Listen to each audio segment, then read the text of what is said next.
Oh, I think it's coming through now. Can you guys hear me now?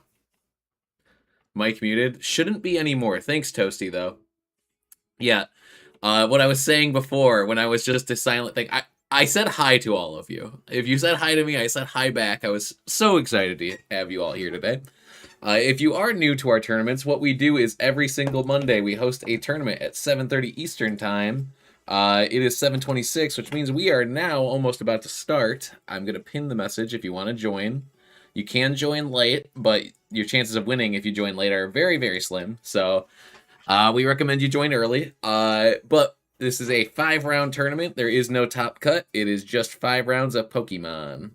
It's good practice for people. People be like, I have my whole life ahead of me. No, you don't. The Mawile Ironhead is coming. Yeah, that is, if you're not familiar with PokePal SmackDown, there's been a bit of a Mawile arc going on. Mawile keeps, like, being so close to clinching a PokePal SmackDown. It keeps getting top 2, top 4, top 8. Okay. I'm pretty confident other than Charizard, Mawile is like the only Pokemon that has been consistently in the top 8 of every single Regulation MB tournament, which is crazy. Today's the day. Today is the day. And if it's not today, what we're going to do is the final tournament of Regulation MB. We're just going to be like Mawiles only. We're going to force the Mawile agenda. It's going to happen today, but in the event it doesn't, Mawiles only. No, I'm just kidding. Let's see. I have faith. I have faith today that this is the what the Mawile arc has all been building to. All right. Also, last time we were on stream, we got a shiny Pokemon. Can we do it again? What's your advice to those going to Baltimore, which is less than 2 weeks of MC? Is Baltimore confirmed MC, or is it the second week? Did we realize Mega Clefable points it to faint? Wait, did we realize that Mega Clefable point is to faint? Oh, like the Mawile Mafia. I love that. My recommendation, you might not love this, Toasty. My recommendation, if you want advice on what to do for Baltimore, is just relax. Like, it's just take it when it comes, because no one's gonna know what Regulation MC looks like, or practice Charizard, because I don't think Charizard's gonna become bad. It's Orthworm the Great, baby. I think I have 2 Orthworm the Great now. I'm using Mega Slowbro. Oh, yeah. Gabe, you're my boy. You and I, we may be building together. I'm a Slowbro head. Are you using Slowbro today, or are you using Slowbro at Baltimore? Because you can't really, you don't know what the Pokemon are going to look like what the meta is going to look like by then. I guess it doesn't really matter because there won't be a defined meta in like 2 weeks. Today? Oh, okay. You're my guy. I love the cook. All right, let's see. We're doing mint cream. We're just doing trial. No mark. He might have to be, or he, she, or they might have to be deleted. What kind of Mega Slowbro are you running, Gabe? Let's see. Right, Tinkaton. I think I need a Tinkaton. Also, I feel like I should build... Oh, did I say mark? No, I didn't. I feel like I should build a Mega Alakazam team, or just like an Alakazam team, because I think it could be really funny. We'll just add it. I think I have Alakazam, but we'll just be certain. All right.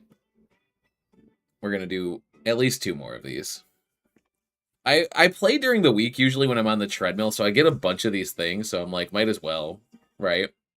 Focus Blast, Mist, Scald, Ice Beam, and Chirk Room. Oh, gosh. You're playing a dangerous game, then. All right, we got Scovillain, Zora Kasui, who's our boy. Blue Flower. No marks. In fact, we're literally unremarkable. We got unremarkable Sinestcha. You ever feel like you're about to shrivel up like a dry leaf? What I was gonna say, sorry, I'll answer Norf's question in just a second. I think Focus Blast, Scald, Ice Beam, and Trick Room is definitely a set. I think that the setup Slowbro is kind of scary, but like offensive Slowbro is a tank. He could be trouble too, or she. Like I hear bro. I think he. Maybe that's a bad on me, but yeah. You ever feel like you're about to... Okay. If I don't have water, yeah, like... Oh, I like Hydreigon the Stern. It's gonna be hard to top that. Ooh, Skeletor's anxious? I think it's Okay, here's the thing. This is a starter, which means we can only get it here. We can go farm Hydreigon in an actual game, so we're definitely getting Skeledirge. By the time Baltimore, okay, here's my actual advice for Baltimore: farm the OP marks, get the flexible get the marks, or get champion tier. So when you go to the regional, you can just be like, "Oh, my Pokemon are the champion tier," so you can scare your opponent. Parker is a fish out of water. Confirm, dude. I drink so much water. Like I okay, I've got a little story. Oh, also it's 7:31, so let's make sure the tournament's moving forward. It's 47 people have checked in. Almost every single person has signed up. Water Fiend. I have a story. I don't know if I've told you this story, Aiden, but it's about to be story time.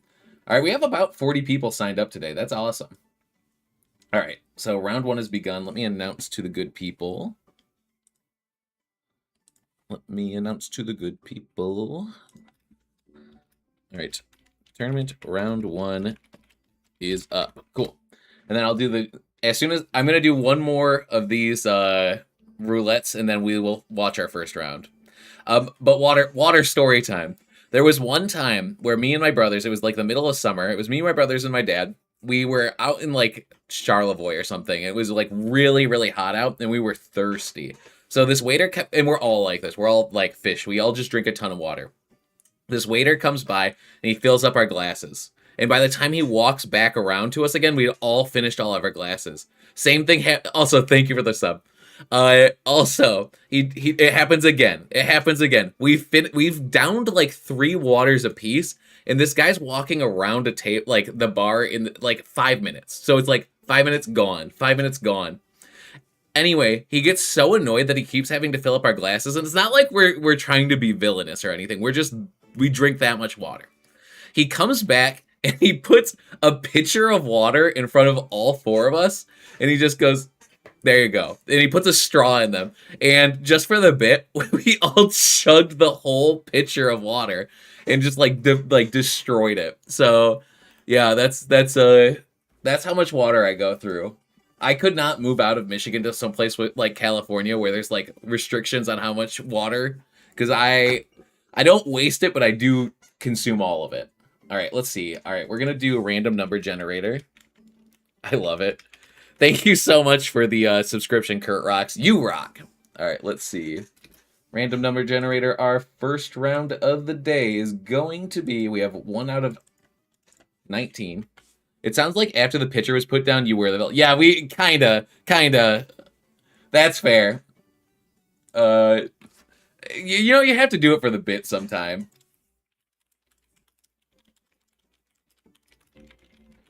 All right, cool. I have our stream match lined up.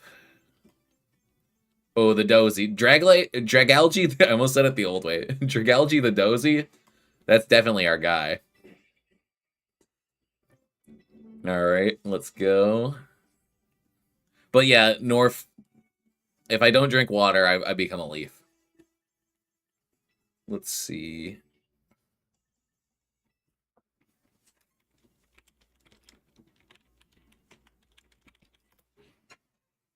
All right.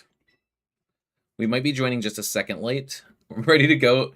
Hold on. Look, I have to punch this number in, and then I'll give you the full focus. 1391-2153. I'm ready to go 05 with this team. Me too. I'm also going 05. I'm not going to win a single one today. I'm just going to commentate.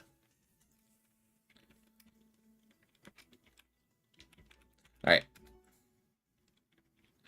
Okay, so we're jumping in. Zenjek is using a dual weather team, but with Swampert. That's interesting. A development on the Basculegion. And Faruki is running a Charizard team, but instead of having like Basculegion, they've got the Quaqua Ball. So pretty interesting. This is a Citrus Berry Pelipper on Zenjek's side of the field. They also have the screens Grimmsnarl. Leftovers Archaludon. Charizard with Hurricane. So that way they can hit big flying moves in the rain. We got Focus Sash Venusaur with Sleep Powder, Leaf Storm, Sludge Bomb, and Protect. And Ice Punch, Wave Crash, Earthquake, Swampert. All right, now looking over at Faruki's side, they're rocking the Charizard Y with the Solar Beam, Ancient Power, and Heat Wave, so they have a way to remove other Charizard.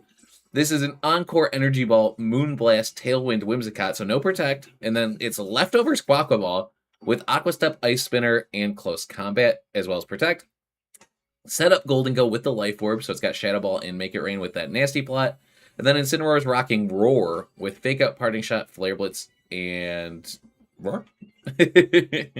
And then they also have a Mega Gengar, which has no Perish Song. It's just Sludge Bombs, Shadow Ball, Protect, and Psychic. All right, so let me give this game my full focus. We see that Charizard throws out a big Heat Wave. I think we saw a Fake Out come out from the Incineroar into this Archaludon, which means that it is going to be at +1 defenses. But notably, the Sun will be boosting any potential Flare Blitz that this Incineroar wants to throw out. Let me just double check. Is this +1? Yes, it's +1 defense Archaludon. I feel like the board state kind of favors Zencheck here because, you know, you could switch in a Pelipper if you have it in the back. Whimsicott's already so low. There is Tailwind online. There is potentially Encore pressure, but since Archaludon just switched in this turn, you can't Encore that yet. They're going to preserve the Whimsicott for potential fake outs later, and we're going to see Quaquaval come in. Charizard's going to switch out. If this is Pelipper and an Electroshot into Whimsicott, we might be seeing the end of Quaquaval here. All right, Drizzle is going to activate. Rain is up. This Flare Blitz is going to do little to no damage. Now let's see what this Archaludon chooses to do. I kind of get the vibe that we're going to see a Quaquaval be punished for its switch in here. We are going to see the Electroshot. The question is it into Incineroar or is it into Quaquaval? I forgot how good the Jacynth theme is for ZA. It's a bop. The Jacynth theme is a bop. I'm working on a video right now, and I'm so tempted to throw it in somewhere, but it doesn't really fit thematically. Quaquaval is going to go down to just one Electroshot. It is not a stab move, but it is enough to pick up this duck. I was going to say penguin. Yeah. All right. And Archaludon heals up a little bit. Honestly, after one more Leftovers tick, you won't even have noticed that that Incineroar had attacked it. We see that the weather hasn't changed yet because Charizard has yet to Mega Evolve, which means that, let me double check. Is this a Wide Guard Pelipper? This Pelipper does have Wide Guard, but this Charizard can potentially throw a big Weather Ball at Archaludon's way, which means that if you choose to Mega Evolve, you could just protect your Archaludon, and then they can switch Pelipper out and regain Weather Control next turn. Since Little Potato isn't in the tournament, I'll continue his legacy. Thanks, Gabe. He's rooting on you. All right, we see Ancient Power come out from the Charizard, looking like they probably want to get this Omni boost and not let any other Charizards enter the battlefield. Pelipper's going to eat a Citrus Berry. It's going to take one more to take it out from here, and we're going to see just a Parting Shot into this Archaludon, bringing it down to just neutral special attack. Okay, so now we get to see, we know the final Pokemon. That is Whimsicott. Which means that if this Whimsicott goes down, okay, we're actually just going to see it's just Dragon Pulse into the Charizard. And a Tailwind. Okay. Okay. Tailwind is up for Zencheck. The question is, did Tailwind end for Faruki? No, it looks like there's one more turn. Which, funny enough, you can Encore that Archaludon into Dragon Pulse, and it will not be able to attack that Whimsicott. So if you do Ancient Power into Pelipper plus Encore, Whimsicott can be safe for at least one more turn. Charizard's not going to be able to take a second follow-up after that next Dragon Pulse. But if Encore... Okay, we're going to see just a Wide Guard here.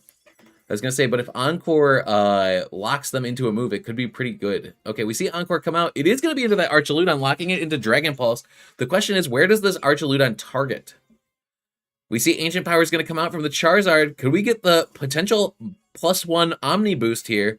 No Omni boost. It is going to be another Dragon Pulse, but unfortunately for this Archaludon, it's just going to be into this Whimsicott.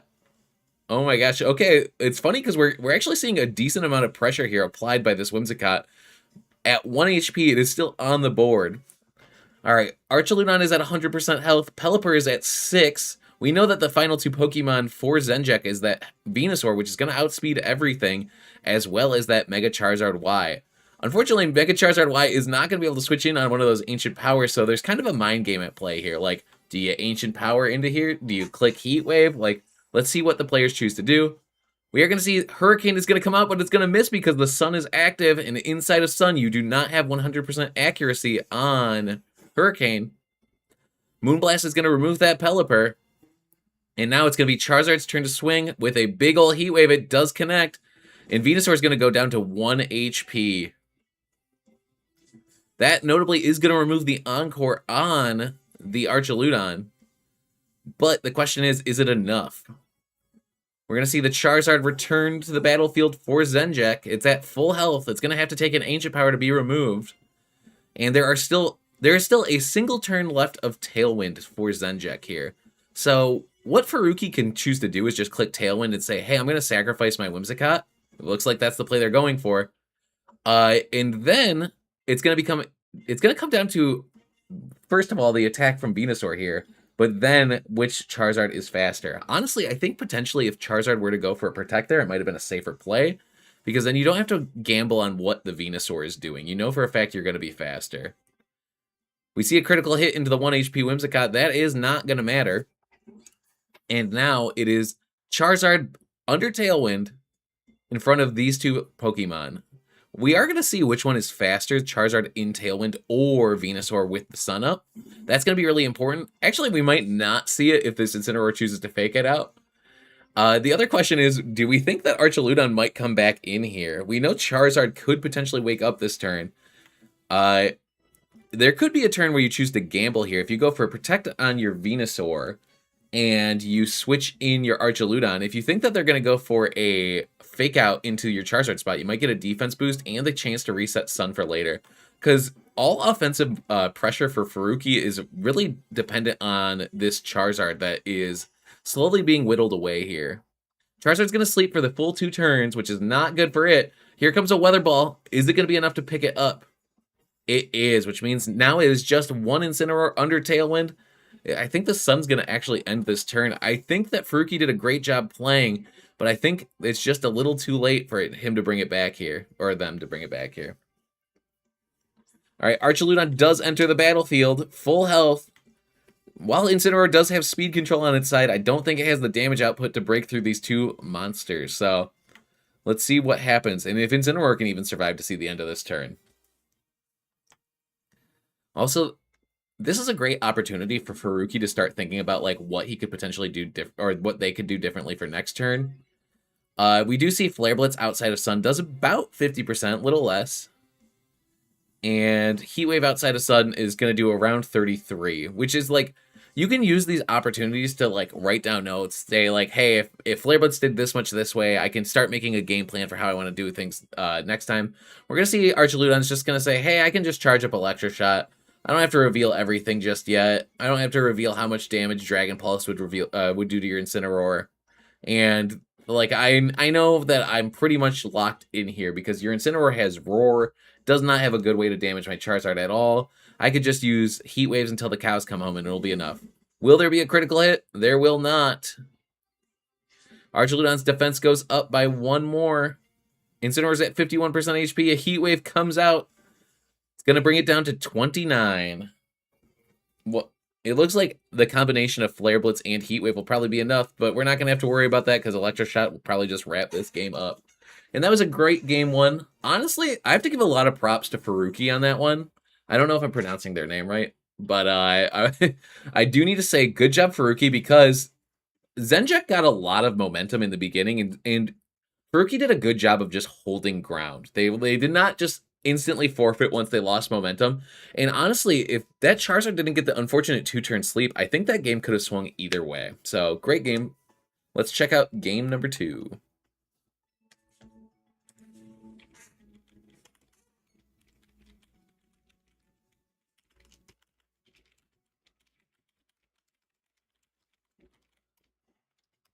All right.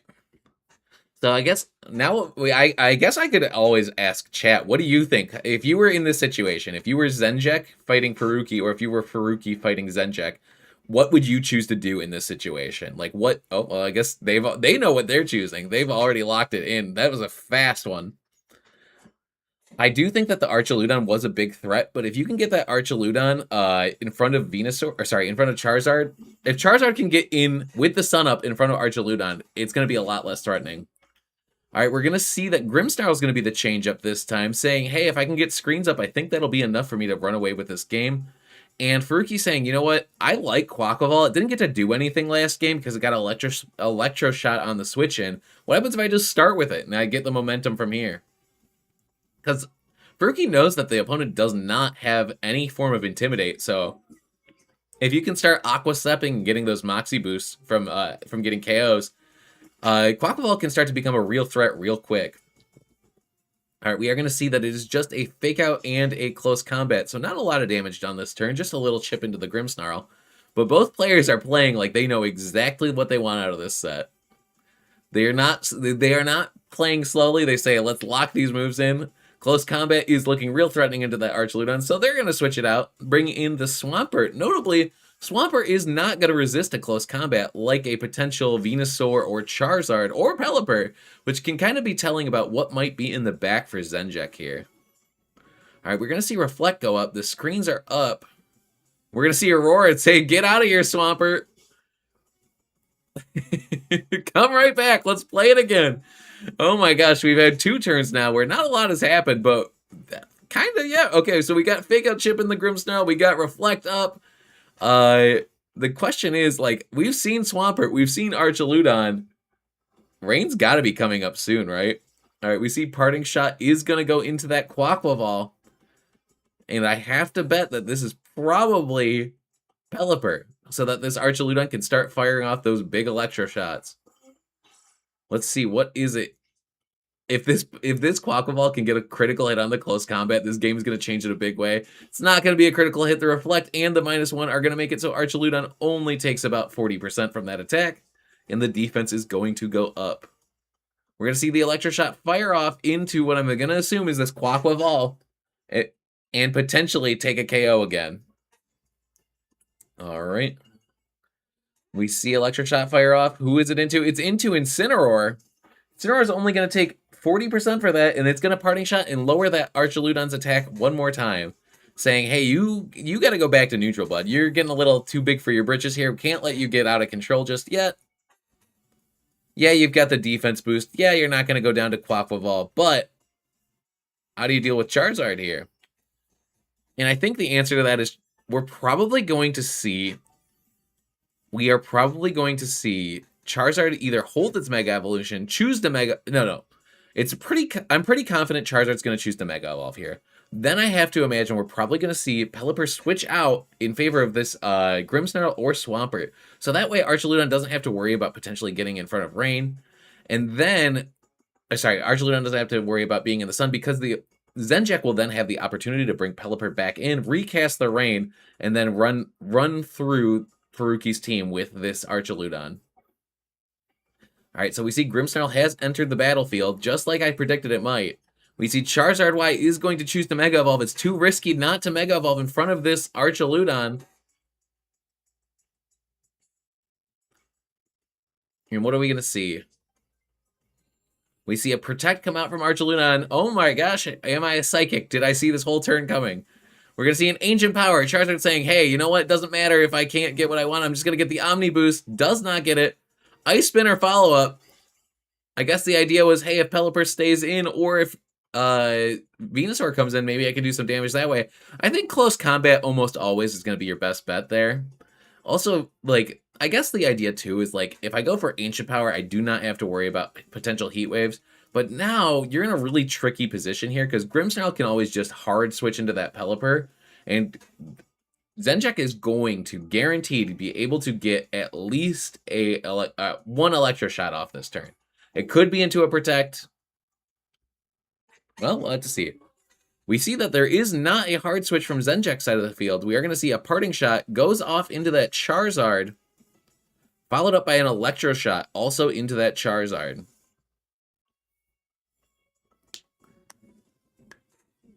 All right. Now this turn, I have to imagine we're probably going to see another Parting Shot plus Electro Shot. All the shots coming out from Zenjek into the opponent's side of the field. The question is, what are they going to do to deal with this? Because we can throw out Moonblast into either side, but I was going to say, someone's going to have to take an Electro Shot. And I guess that someone is going to be Incineroar this time around.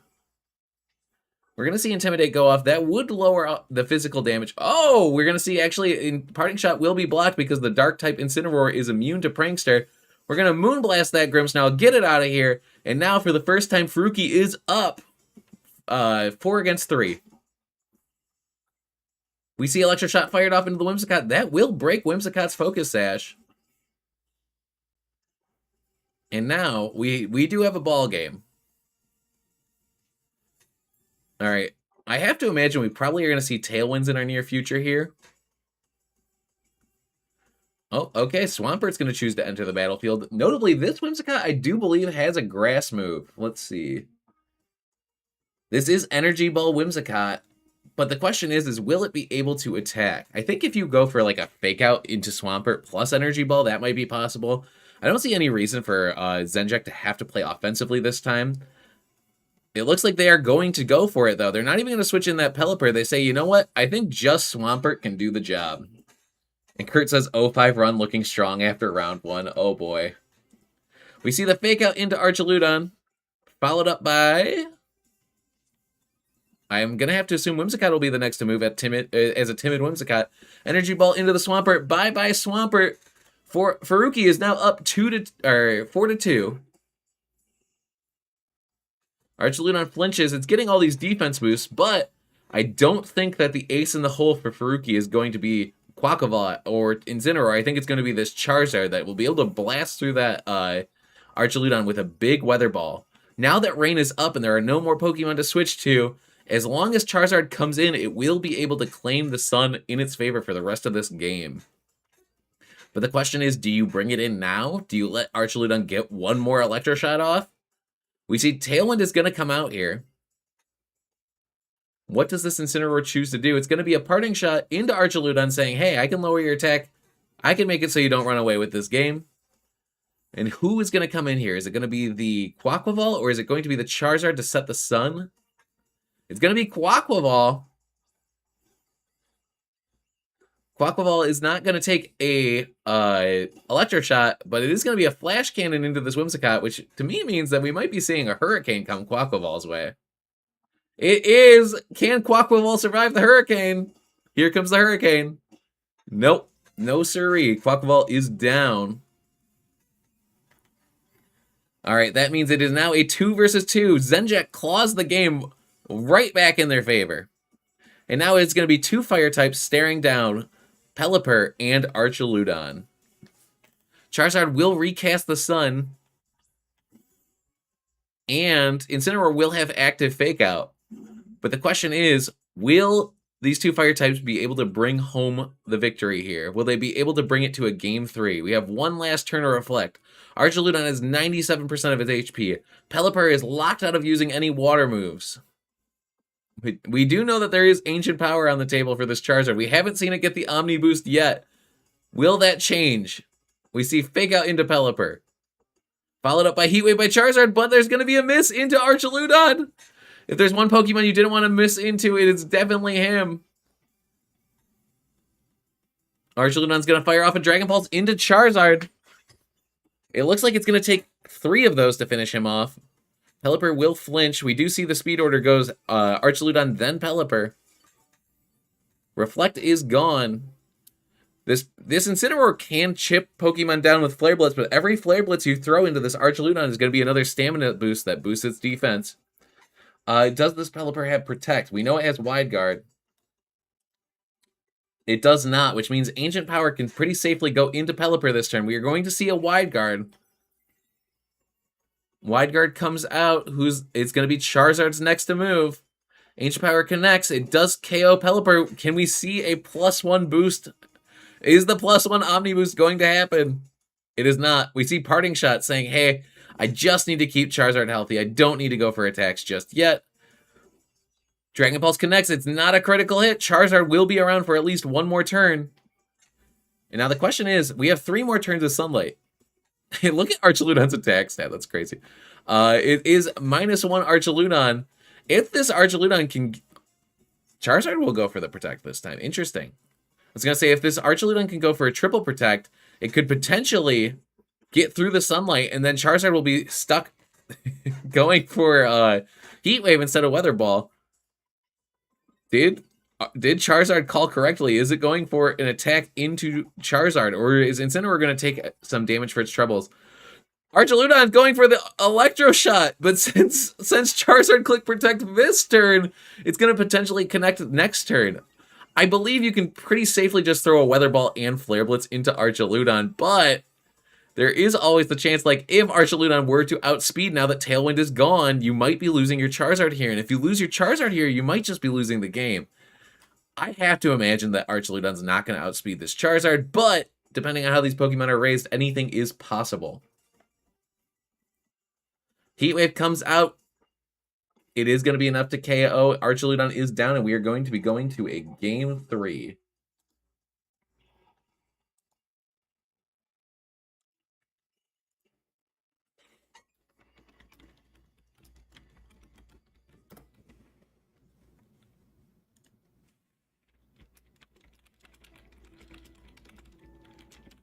Honestly, both players are playing really well.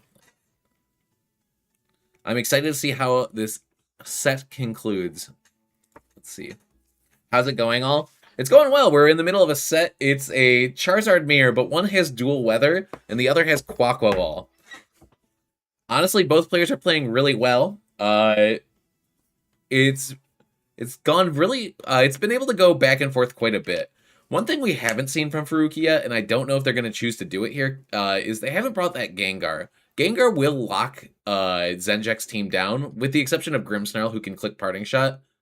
1-0 with Mega Steelix, feeling good. Excellent. Just finished my round 1, figured I'd drop it. Oh, drop in. I thought you were just saying I figured I'd drop.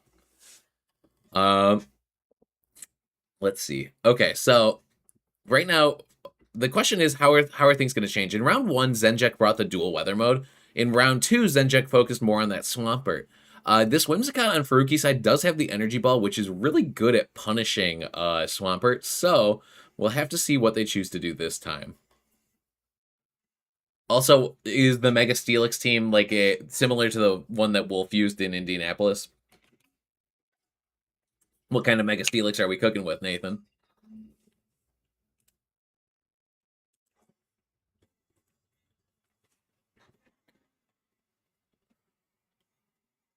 All right, we see Incineroar and Quaquaval. This is the lead that won it for Furuki last time, but we're going to see Zenjek's bringing it back to their first go-around. They're saying, you know what, Charizard Venusaur worked last time, let's do it again. Notably, for Furuki's side of the field, this Venusaur is quite scary for this Quaquaval. Yes, Quaquaval has Ice Spinner, but with a Focus Sash, even if you do dodge the Sleep Powder, you have to dodge a Solar Beam. You have to dodge Sleep Powder. You have to dodge... I don't know if you can dodge... Oh, you can dodge Leaf Storm, right? So, Quaquaval basically has to dance around these two very threatening Pokemon, but sometimes when you're putting out a lot of offensive pressure into a Pokemon like Quaquaval, you might not even target into them.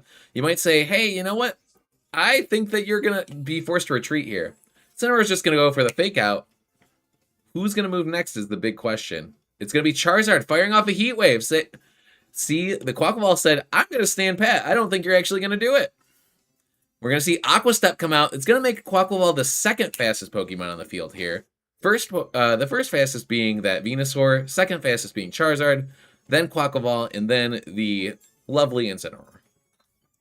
So now, Zenjek's actually kind of in an interesting spot, right? Aqua Step isn't going to finish him off, but if Incineroar is left alone, Venusaur will go down. And if you don't attack Quaquaval, Quaquaval is going to be able to I kind of question, will Ice Spinner be able to do enough damage into Venusaur? We are going to see Quaquaval doesn't press the gas again for the second turn. We're going to see Charizard chooses to protect. Is it Sleep Powder into Incineroar? It is, and it does connect. But since Incineroar is going to sleep this turn, it means there's a chance it will wake up next turn. And Incineroar sleeps that turn off. Quaquaval gets some leftovers healing. The question is in front of Leaf Storm Venusaur and Solar Beam Charizard, are leftovers going to matter? I kind of question it, but we'll have to wait and see. I think it's kind of safe to assume to see a Leaf Storm fire off into the Quaquaval this turn, or a Sleep Powder if you think there might be a switch out. And Charizard's probably just going to throw out a big old Heat Wave. Not really too worried about what's going to happen next. The momentum really seems like it's in Zenjek's favor, but misses do happen. We do see a Leaf Storm connect into Quaquaval. That's going to be a -2 Venusaur. And now there's a chance that Incineroar will wake up.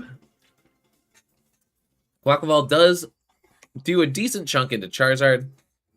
We see Heat Wave come out into Incineroar. It's going to do a lot of damage, but we do know that there is a berry back there. Yep. Eat that little snack. Heals back up to 65. And Incineroar, unfortunately, just like his buddy in the first game, is going to get a 2-turn sleep. Now the question is, who is going to be in the back? I have to imagine that we've seen Charizard almost every game. Is Faruki going to make a switch up is the real question here.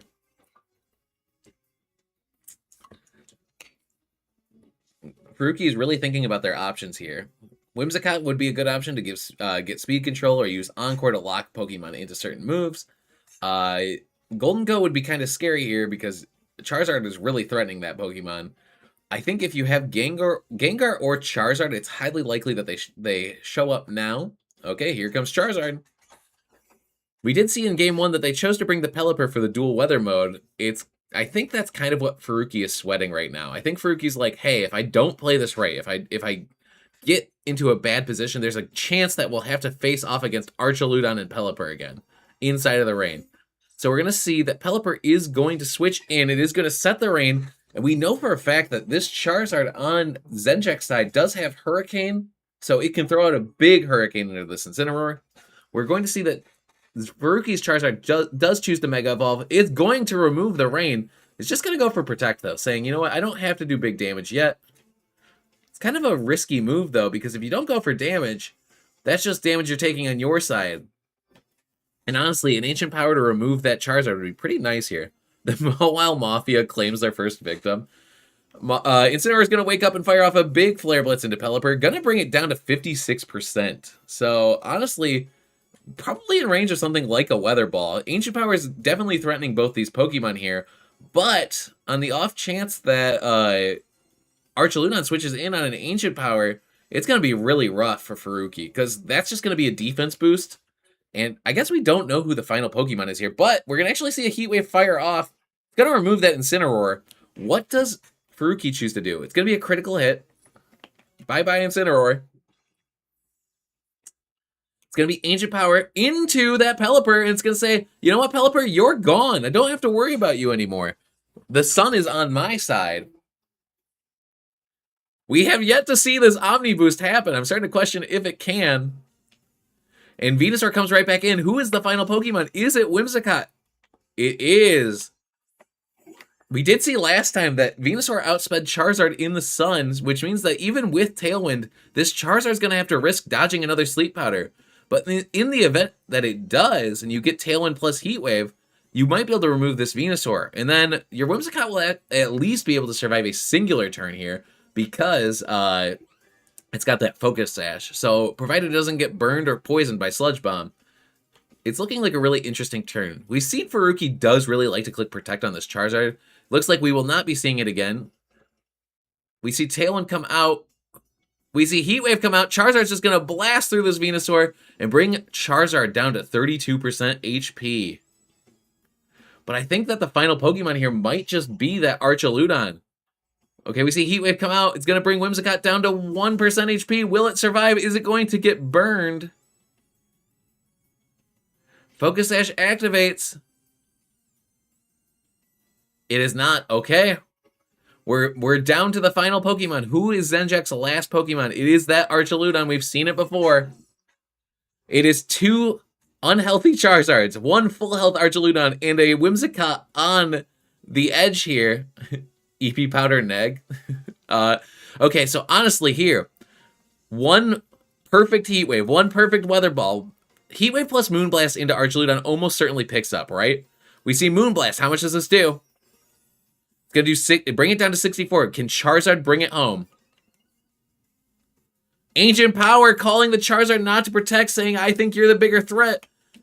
We see Flash Cannon. And now, it's 1 little Charizard versus the world. Critical hit. Okay, I guess the idea was like, hey, if this Archaludon clicks Protect here, I'm in big trouble. I can't risk this. I have to go for this Ancient Power right now. But now, it's a really interesting set of turns because you can click Ancient Power into Charizard, but Archaludon can Protect for the final turn. It does not do it. Goes for the Heat Wave. Connects. Does not KO either of them. Oh my gosh, this game is so close. Another Heat Wave will do it. Weather Ball comes out, and we gotta bring it down to 1. Why is everything surviving on 1? Oh my gosh, what a close set. And Dragon Pulse will finish the job. Oh my gosh, great set, guys. Well played.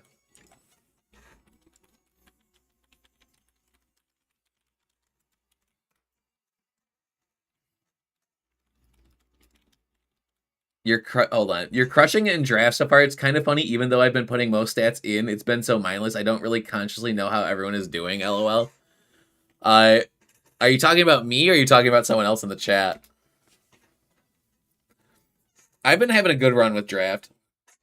Good luck in the rest of your matches. And Faruki goes, Quaquawal will have his revenge.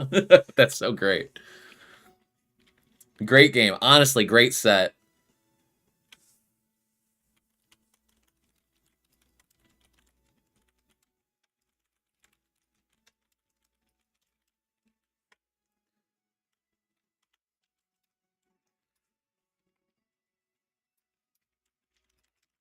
I'm just telling him good job. You Parker, you have the highest kill death ratio of both leagues with even with a weak loss. Yeah, I think that's because I was kind of a mean guy for the draft. I stole both intimidators, or sorry, like I have 3 intimidators on my team. The team's kind of cracked. It makes it so some weeks I don't really have to be like I can kind of just be like, okay, how do you deal with three intimidators? Wait, there's a no mega team. How's the no mega team doing? If the no mega team wins 2 games, we will check it out for sure. Like I won't even randomize. I'll just find it. Ooh, we got a Crabominable. We got Gabriel's rocking the slow bro. Rock on. They got to buy. LOL. Well, you know what? That's still a win. Kurt is rocking the Phalanx Palafin team. Very cool with the Clefable. Okay, we got. You know what? Why am I talking? Why am I not showing? You know what? Let's switch over. Whoop. All right, can you still hear me?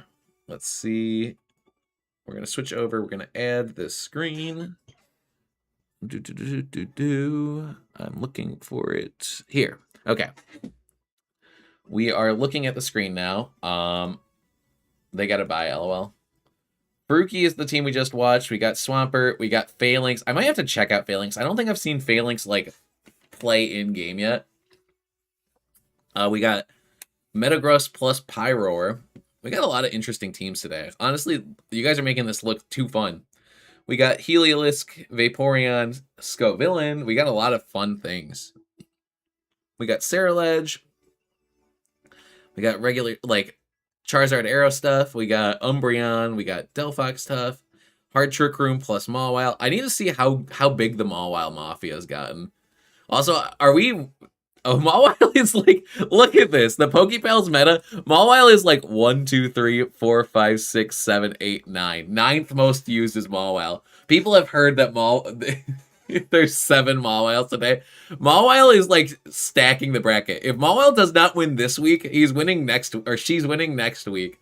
Because it's going to get to the point where more people use Mawile than don't use Mawile. I love that, though. That's awesome. All right. Thoughts on your team, Gabe? Are you the Phalanx? No, that's Kurt. Let me see, Gabe.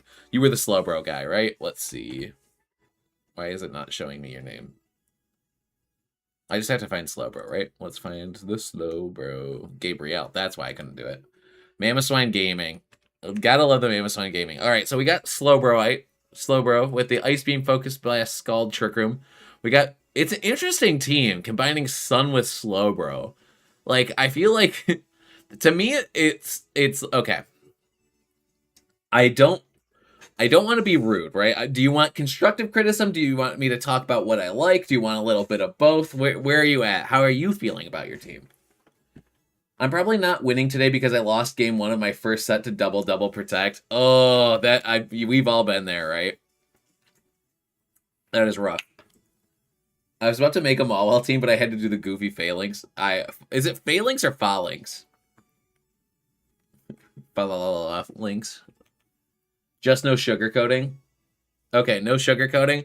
I like the concepts of this team. I think Zard Venusaur is really good. Farigiraf is always a solid Pokemon. I think that you have you have 6 strong mons, right? I mean, Slowbro is strong, but it hasn't proven itself in the format. Generally, Pokemon, like the way most people have run Slowbro is like the Iron Defense. I become unkillable next to Sinestro stuff. I question how much synergy Slowbro has with the rest of this team. Like Sun makes it so your Scald, which is your best move, doesn't do the damage it wants to do, and then you don't even get the stab from your Slowbro. So I think Slowbro is cool. I think the 5 other Pokemon are really strong. I just question his spot on this team specifically. Sup, bro? How's it going, Rick and X? We're just talking about teams. I think it could be a strong team, Gabriel. It's also important to note that just because I'm saying this, these are my initial thoughts. Sometimes you test a team and you're like, wow, this is just broken. Doesn't look like it'd be the most broken thing of all time. It looks strong, but maybe I'm wrong. And if Gabriel goes and wins the tournament, there you go. He can just prove me wrong. Thanks. Of course. Yeah, I actually built a Slowbro team of my own. I used Sinestro next to it. I felt like it was a really strong combo. And I also tried just setting manual psychic terrain with Slowbro, and I thought it was pretty funny.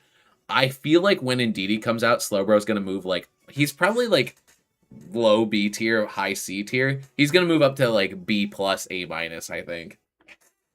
There might be better expanding force users, but he's going to be pretty difficult to remove. And also really like Oblivious, you can set Trick Room. You got a lot of stuff you can do. Okay. I was able to make it tonight. Awesome. All right, let's see. How many matches are still going? 20 of 20 have completed, so we're going to start the next round. My proof of that idea is that I thought my team was just silly and goofy, but I've had lots of fun and success with it. Yeah, that's exactly how it goes. Sometimes you just play a team and it's like, this is silly, and then you're like, wait a second, this is busted. You're like, also, if you play what you like, and you just play it. Okay, here's my words of wisdom as someone that likes to play goofy teams. If you play what you like, you're gonna play until that team is good, and if you play until that team is good, it's gonna be stronger than a team where you just picked up someone else's team and you're not invested in it. You're always gonna be more invested in a team you built than someone else's team.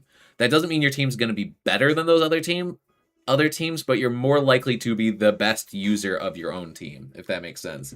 This is my first time participating in a VGC tournament since Ultra Sun, Ultra Moon. I'm really excited by this meta. That's awesome, Dusty. Rock on. Very cool. My proof of the idea... Yeah, okay, I read that one. All right, so we are up to our next... We are up for our... I cannot talk. Our next round is up. I already announced it in the Discord. Cool. I'm going to find our next opponent... Or our next stream set to watch by using the random number generator. We have 17 sets going, so... Let's see... It's going to be number 4. Number 4. Let's check them out. It's Vaporeon versus Fifth. They are going to be our stream set. Good luck. I'll join back after my match. Very cool. All right, let's see. We are going to switch over. Whoop. All right. And let's get into our match, right? Okay.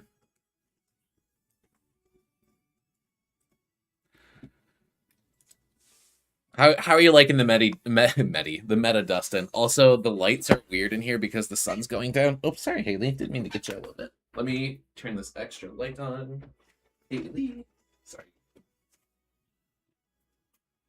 Oh, not legit. Let me plug this in.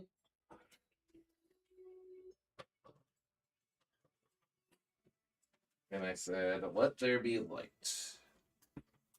Cool. All right, we've returned. It's a lot more variety than the last time I played. Happy to see no primals. Yeah, that's been a while then. Honestly, did you check out... Hop up, Haley. Are you hopping up or are you laying down there? You can hop up. All right. Did you watch any content for Scarlet and Violet? Or no? Yo, it's my first bracket and first match and I'm already on stream. Let's go. I'm scared.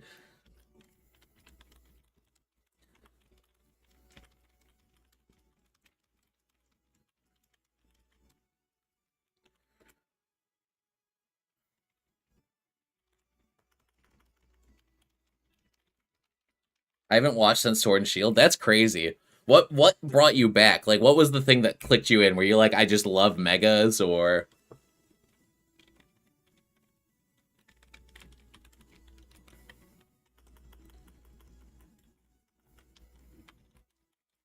All right. So we're going to have to How accessible Champions is, honestly. Yeah, it really that's a very fair point. Honestly, I was always a Switch gamer. I mean, because that was only our only option, right? But I've been playing Champions on my phone so much. Like whenever I go to the gym and I'm on the elliptical, I'm just like grinding Champions. It's so nice to have like it's made it so that my my dopamine, like it's like I'm not TikTok scrolling. I'm champion scrolling, right? I'm laddering instead of it's just so fun. Ugh, tongue twisted. Okay. Let's get into this, right? We got Vaporeon, who's rocking another Sunzard team. This time, the changeup is, though, that... Let's look at what kind of Charizard... Okay, so it's Life Orb Venusaur. It's hitting hard, no Sleep Powder. Helping Hand Zard to hit really hard. Scarf, Chomp. We got Sash, Annihilate. With Phantom Force, Close Combat, Rock Tomb, and Protect. That's Citrus Berry, Incin, and it's Baneful Bunker, Toxic, Infestation, Wide Guard, Toxapex. And on Fizz side, we got Basculegion with the Scarf, Focus Sash Pelipper, Archaludon with the just standard Archaludon. It's got leftovers. Chookaberry, Tinkaton with Fake Out Gigaton Hammer, Protect, and Play Rough. Black Glasses, Hisuian Samurott with all attacking moves, no Protect. And then Galarian Slowbro with Regenerator, Psychic, Trick Room, and Sludge Bomb. All right, so getting into it, we're going to see Charizard and Annihilate as the lead for Vaporeon, and Fit is going for the double fish lead, or the seal plus fish lead. So I wouldn't be surprised this turn to see a Protect from Samurott. Actually, Samurott doesn't have Protect. Never mind. I was going to say I wouldn't be surprised to see a Protect from both, seeing if Sun's going up. But I think it's more realistic that we see a flip turn into this Charizard, which is just going to go for the Protect, and an attack from the Samurott. Okay, we do see a flip turn. It's going to be into Annihilate. Oh, you know what? This is not a Rage Fist Annihilate, correct? It is not. So there's no real reason not to attack that Annihilate. You don't have to worry about it getting Rage Fist stacks. We are going to see Golden Gate the Serene enter the battlefield. And close combat into that Samurott. It is gone out of here.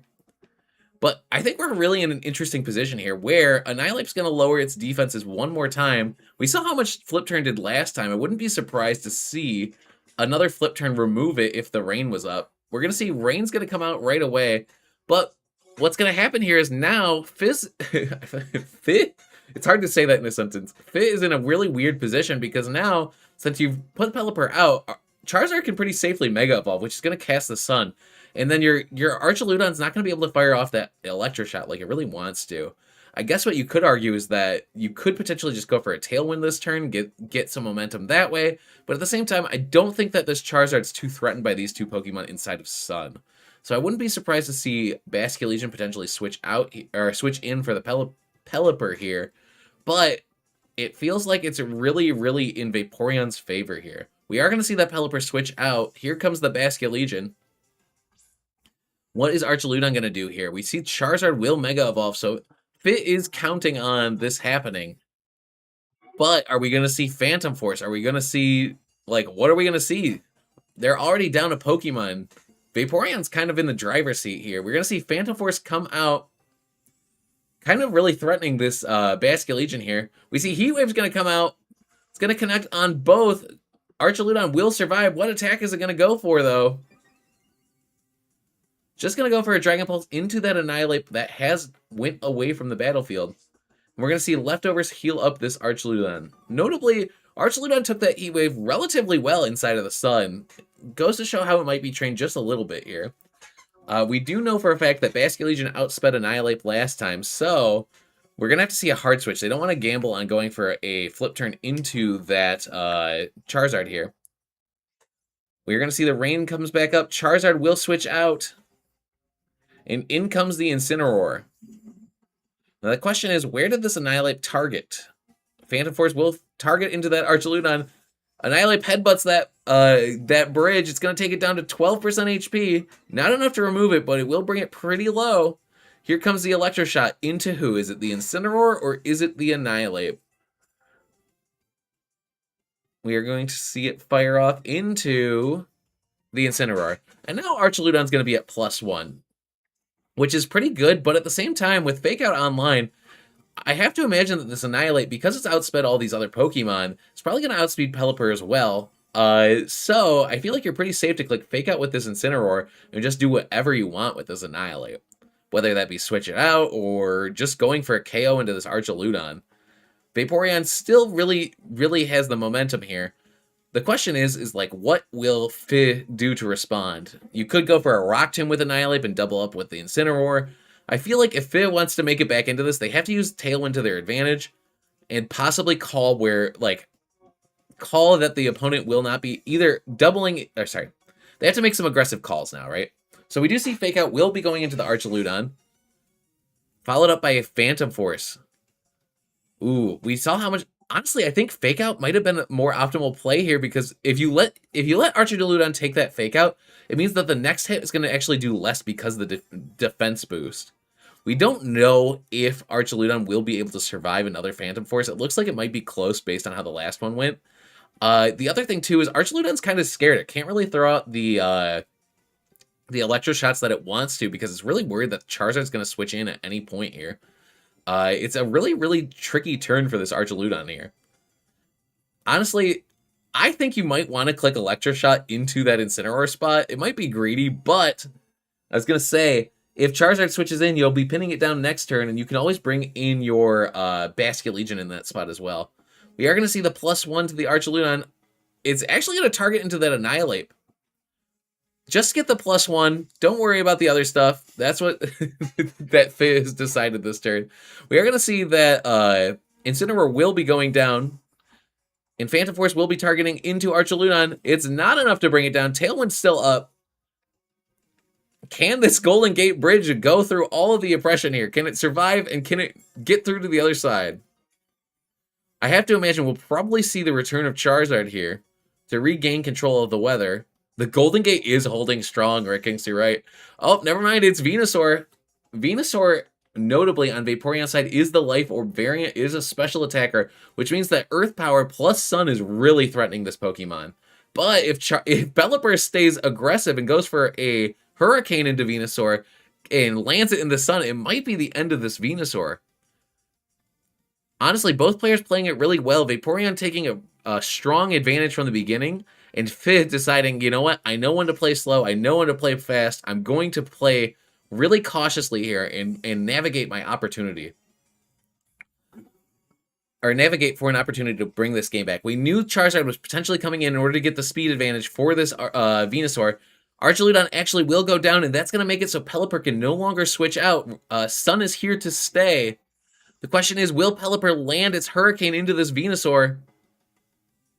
It does not land the Hurricane. That is not good if you are a Venusaur fan here. Or sorry, if you're a Fi fan. The name Fi is making me feel like I'm tongue twisted. A Fi fan. All right, so notably, we do know that this Basculegion is actually going to outspeed because Tailwind is up. This Venusaur can protect for one more turn. I think it's optimal for Vaporeon to, yes, double protect with both Pokemon. Or sorry, just protect with both Pokemon. You know for a fact they're not going to be able to attack this turn because... actually, one, you get to scout what they have because they are locked into a Choice Scarf. Then, also on top of it, the Tailwind will run out, which will mean that this Venusaur will be guaranteed to be faster than that Basculegion, which means that you can threaten it. Notably, this Venusaur has Solar Beam as its grass move, so if Fi regains control of the weather in a future game, they can block Venusaur out of using grass-type moves. But for this turn, it's looking like a big Solar Beam is going to fire off into that Basculegion, and I have to imagine that this will be the end of that little fishy. All right, we lost Fish. And now it's just Pelipper versus the world. The question is, will this attack land? We see a Weather Ball into Pelipper. How much Pelipper? Pelipper has 100% HP. We do see that 2 of those will remove a Pelipper. Weather Ball fires right back. It looks like you didn't have to go for Hurricane. You could have just gone for the Weather Ball. So you know what? It looks like Fi is doing a good job adapting. We know for a fact that Pelipper can't really take another Weather Ball. So this game is looking like it is over, but both sides have the potential to glean some really important information. Like Weather Ball could potentially remove Venusaur. You don't have to go for a Hurricane. Honestly, we know Charizard outsped Pelipper. Unless there's a speed tie, it's going to say, I don't think we're going to see anything different happen here. We see Annihilate's going to sneak off to the Phantom Zone. And Weather Ball should end the game. And it looks like it's a 1v1 situation here, but really, Annihilate was coming back to finish the job if Charizard didn't finish it here. Good game to both players. Played it extremely well. Fun set to watch. We'll have to see how both players adapt.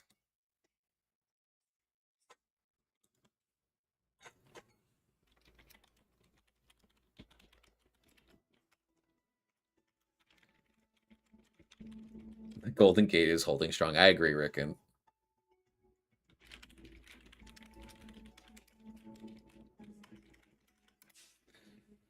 All right.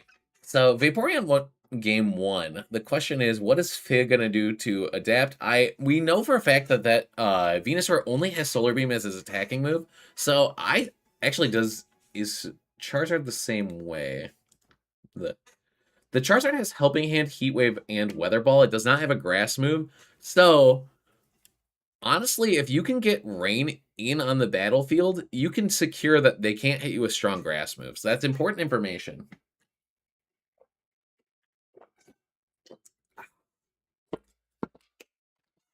It's really difficult for them to navigate this. I wouldn't be surprised to see a potential Trick Room mode, but at the same time, I don't think they really want to bring Tinkaton in this matchup.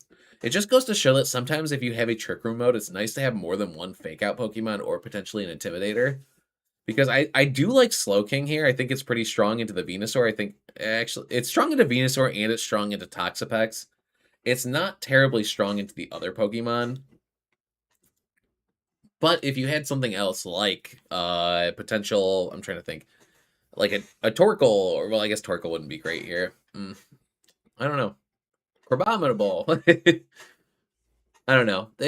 Slowking's a cool Pokemon. I think it's underexplored. But let's get into it. All right, so it's Vaporeon versus Fi. I don't love that Fi has no hard letters. Like, it's not ending like with a T.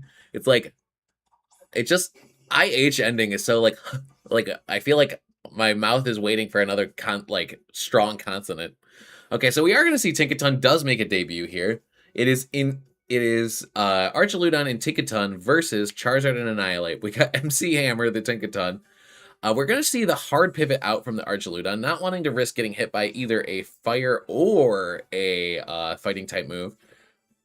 And realistically, this is already kind of putting Fit on the back foot because no matter who you choose to slow down here with this Tinkaton, they're going to be firing off big attacks. And honestly, there's a chance that this Charizard is just going to outspeed and blow them up anyway. We're going to see it's just going to be a helping hand from this Charizard saying, you know what, I'm here to support. We're going to see Play Rough come out. Annihilate will survive because Tinkaton's not known for having the strongest attack stat. Helping Hand Close Combat comes out into Pelipper. Pelipper takes it, but not well.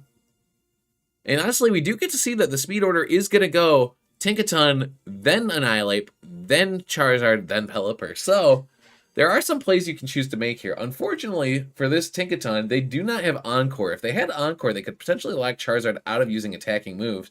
But they unfortunately do not. And with only Gigaton, Hammer, and Play Rough, this Tinkaton is looking like it's in a pretty rough position here. Yeah, you can remove Annihilate, but at what cost? You might just be like getting blown up. And if the Annihilate goes for Protect and Charizard goes for Heat Wave, you might be losing a lot more than you'd bargain for. We see Annihilate go for Protect. What does Charizard go for? I'm kind of scared here. It's going to be Weather Ball. Tinkaton calls it. Honestly, looks like the sun is out, but it's not looking like it's going to be shining for much longer. It looks like Tinkaton might have been able to thread the needle that it needed to here. If Pelipper switches back in, it's not going to be too threatened by Charizard anymore. I wouldn't be surprised to see Annihilate switch out. Here he goes. Bye-bye, Annihilate. In comes the Venusaur. That's a Pokemon that does not care too much about a Tinkaton. Charizard also going to switch out. Both Pokemon saying, hey, I don't really want to deal with weather control. I want to have my weather come in later. We're going to see Golden Gate switches out. In comes the Pelipper. But the thing is, we just saw that Charizard got into the back. So, yeah, weather control's on your favor for now. But it's like you got to play rough. If you just stayed in and fired off a Dragon Pulse into that Garchomp, you might have already won the game. Now, the question is does this Pelipper choose to switch out again? Potentially putting this Archaludon in range of getting hit by something like an Earthquake. We know that Tinkaton's not the strongest physical attacker. We saw it did not finish off Annihilate. I have to believe it probably won't finish off Garchomp either. This could be a turn where you choose to say, hey, I'm keeping Pelipper in. I know that I was punished last turn by just making the predictable play. Nope, never mind. They do stay in, but they're going to be punished for it yet again. Pelipper goes down, which means that when the sun comes back up, it's here to stay. Player off again into Venusaur, trying to make some aggressive calls, and it looks like it's not going to pay off for them. Earth Power goes off into the Tinkaton. Luckily for Tinkaton, it's got a Shuka Berry, so it shouldn't do too much damage. Does a little more than I think it wanted. Honestly, Vaporeon's in a very commanding position here because they have a few options. They can switch in that Charizard next to Garchomp and click Earthquake. Then they can switch Charizard in next to Venusaur and click Earth Power and outspeed this Tinkaton. We do see Samurott here. Samurott did get, I believe it got one shot last time we saw it, right? So I want to see if Samurott's got anything else it can do this time. It is the Black Glasses variant. So there is a case to be made that maybe Black Glasses Sucker Punch could remove Venusaur. Venusaur does not have Sleep Powder. All right, we're going to see Charizard's going to come in next to Garchomp. This to me says that this Garchomp's here for a big ol' Earthquake. Never mind. Oh, it's Scarf Garchomp. Never mind. Dragon Claw comes out. Player Rough's going to come out. Garchomp's going down to 32% HP. Its attack will fall. What does Samurott choose to do here? It's Ceaseless Edge into the Charizard. Calls it out. Says, you know what? If you want to bring in Venusaur, if you want to bring in Annihilate, they're going to have to take some chip for their troubles. And now, it's a bit of a scary turn because Sucker Punch would potentially remove Charizard here.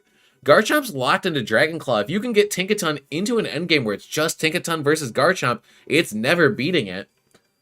We see that Tinkaton identifies this, says, hey, it's probably more important that I just stick around. We do see Sucker Punch come out. It's into Garchomp, though. Never mind. Tinkaton says, you know what? I think I'm important. I think I need to stay around for this endgame. I need to see how this plays out. Heat Wave is going to fire off. Is it going to connect into this Samurott? It does. Will Samurott survive? It will not. Goodbye, Samurott. It is now just Tinkaton and Archaludon in the sun versus both an Annihilate and a Venusaur and a Charizard. If these two Pokemon can navigate through all of that, they can get to game 3, but it's going to be really difficult. I think that they're going to have to dodge some Heat Waves, dodge some Earthquakes. We do see that Venusaur is going to take chip from those spikes, but the question is, I don't know. I feel like you're going to have to dodge some Heat Waves. There might even be a guaranteed line for Vaporeon. If they were to click Earth Power with the Venusaur and Weather Ball with the Charizard, it looks like they're going for it. Earth Ball with the oh my gosh, Earth Power with the Venusaur is going to bring Golden Gate down to 10% HP. I've really underestimated that Venusaur. That's great damage there. What is our next attacker? Our next attacker is going to be the Gigaton Hammer. It's going to remove that Venusaur. I think the next question, though, is who's going to be the next to attack? And how much damage are they going to do? It's going to be Heat Wave. It looks like it's going to miss on someone. It's going to miss on the Tinkaton. Unfortunately, since Charizard connected on one of these two, I think that game is all but wrapped up. I think if you were able to fire off a Dragon Pulse, there was a chance you could secure this game, but I don't think Tinkaton has it in the tank to beat both these Pokemon. The spikes do damage, but it looks like it's just not going to be enough. Yeah, this team is not good. Needs a lot of work till the next one I can attend. Kurt is talking about their own team here, the Phalanx team. It's hard to build Phalanx. They're a very difficult Pokemon to build. All right, Annihilate's at 12%. Charizard's at 50%. We did see Charizard is going to underspeed this Tinkaton. Tinkaton can choose to get one more KO, but the most oppressive Pokemon in the meta, Charizard, is going to be able to finish off this Tinkaton and finish game 2. Kurt, I can look at your team after this. Hold on. All right, well played to both players, honestly.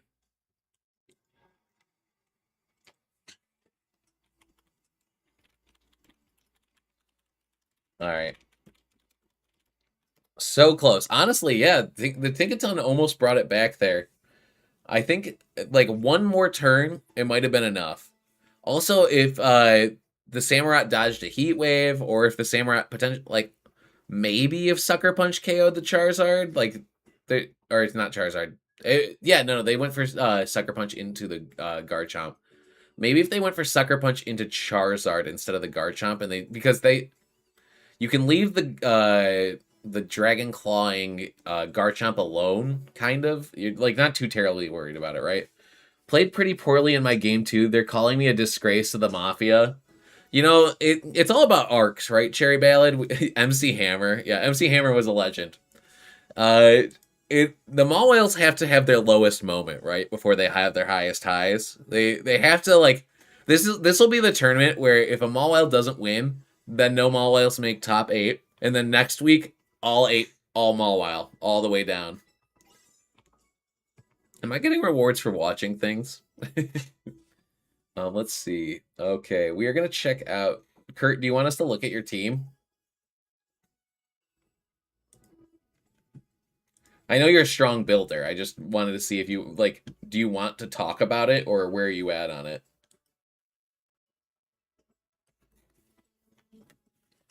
No one's a disgrace here at Pokepals. We're all working. We're all getting better. Um, while Kurt waits to decide whether, while we wait on hearing from Kurt, I'm actually going to be right back. I need to fill up my water bottle. I talked about being a fish earlier, and now I have to cash in on that expectation. So I'll be back.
All right.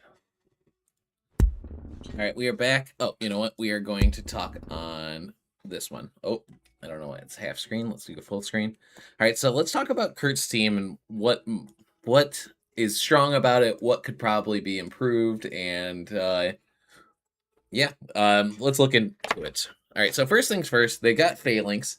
The Phalanx is close combat, rock slide, no retreat, Zen headbutt with a jolly nature. Uh, like no okay, so for people that aren't familiar, no retreat is Phalanx's signature move. It basically is just an omni boost, but at you don't do any damage with it, and it's at the cost of you won't be able to switch out anymore. So the idea with it is if you click no retreat, you should make Phalanx be able to kind of either secure the game or get so much momentum that the whoever's in the back can just finish the job. They also have the Mystic Water Palafin with Jet Punch, Wave Crash, Protect, and Close Combat, so just like an offensive Palafin. They've got the Support Sinestro with Matcha Gotcha, Rage Powder, Life Dew, and Shadow Ball, as well as the Mega Clefable with the Bold Nature. It's got Dazzling Gleam, Follow Me, Encore, and Protect. Life Orb Garchomp with Rock Slide, Dragon Claw, Earthquake, and Protect. And then Light Clay Grimmsnarl with Fake Out Spirit Blink. I cannot talk. Fake Out Spirit Break, Reflect, and Light Screen.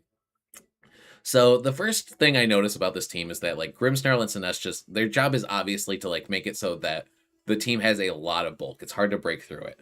But the thing is that since Phalanx doesn't have like the ability to click protect, it's in a really rough position because you won't be able to like position around using things like Life Dew. You won't be able to like you're just locked in. You're taking damage every single turn, almost guaranteed. You can be redirected by these two Pokemon, but the thing is, I don't think that Phalanx at +1 is going to be able to do enough damage with these moves. I think that it's like a strong concept, but I think that Phalanx as a Pokemon fundamentally fails to deliver on what it like what the team needs.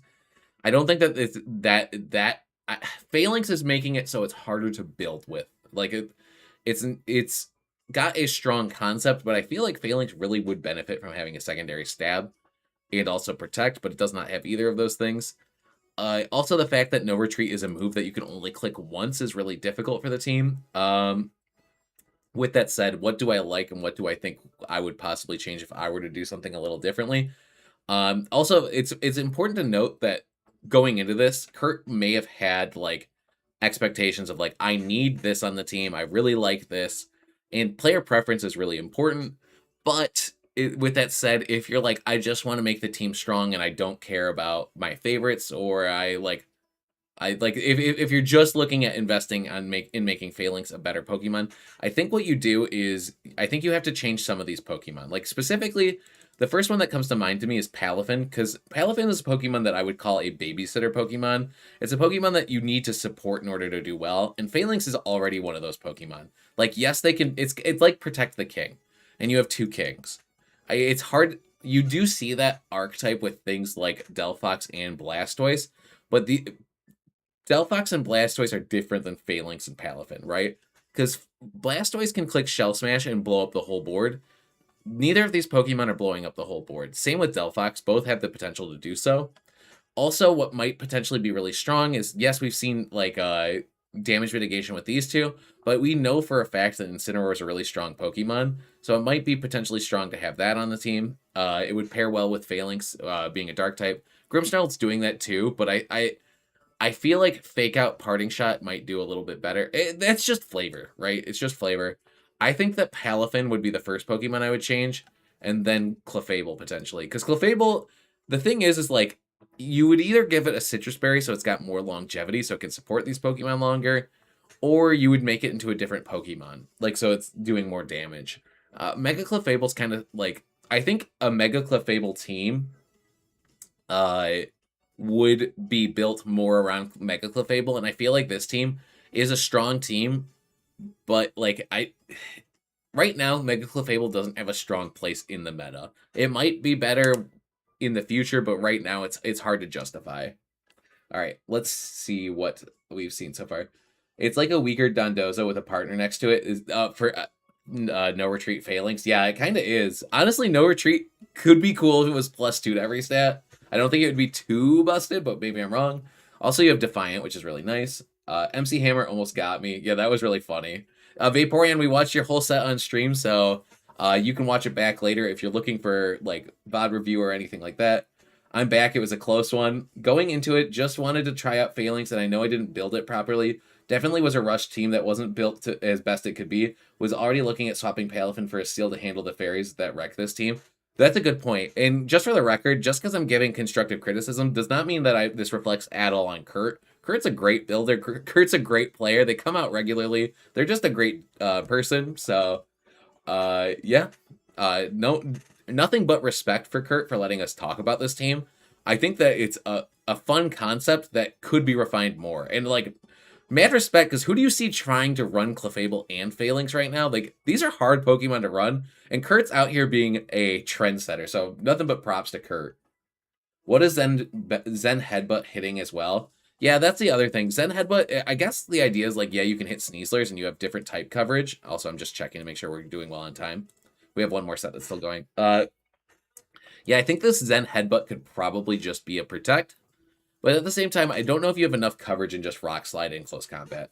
I'll make sure to give it a look. This is my third weekly tournament. I finished 7th on the first, so I'm looking for a better finish this time. So far for these events have been a great help with me improving. That's awesome, Vaporeon. Rock on.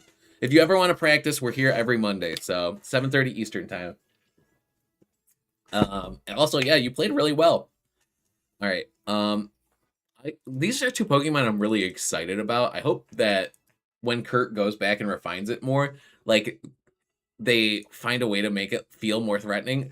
I do think it's like Kurt is fighting an uphill battle, and they're an awesome builder for attempting it. And there is something to be said about the Pokemon that are underexplored. People are underprepared. People do not have sets built to counter them.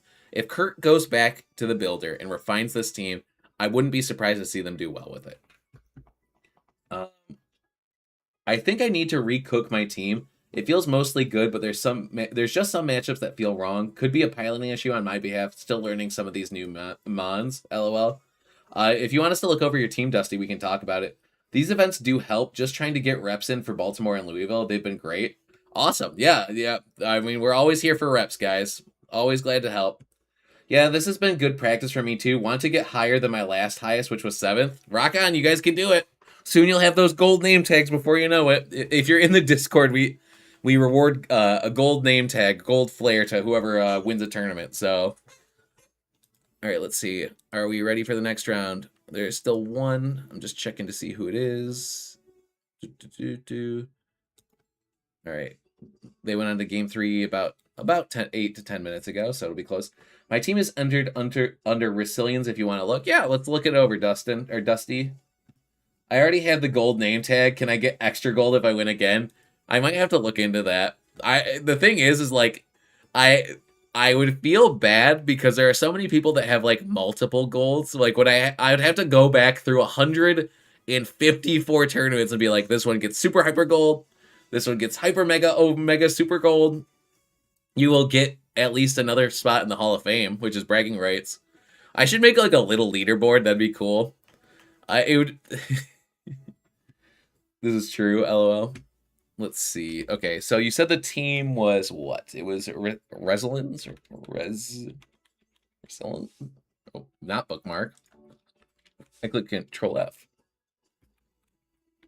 Okay, there we go. All right, so it looks like it's a Mega Raichu Y plus Swampert team. So okay, here, let me talk about my thoughts on it. And just because they're my thoughts does not mean good point to already say that it doesn't mean it's correct when I'm already using incorrect grammar. All right, so first things first, what I want to talk about is the first thing that catches my eye is this Damp Rock on Pelipper. The format is pretty chaotic in the sense that there is a lot of weather wars. In battles where your opponent has no weather, this would be a really strong item. But if we look at the most common Pokemon, it isn't Charizard, but it's the most common Mega Pokemon. So, like, most people are going to have the ability to cast Weather, and if they're not casting Sun, they're probably casting Rain. How many Tyrannotars do we have? We have 3 Tyrannotars, and we have how many Pelipers? 3. So, I think that you're getting, and this is also like, we're at the point where we're talking optimizations, right? Like, it's not like, oh, it's bad to have a Damp Rock. It's just like in this format where there is so many like weather users, can I just click back to get there?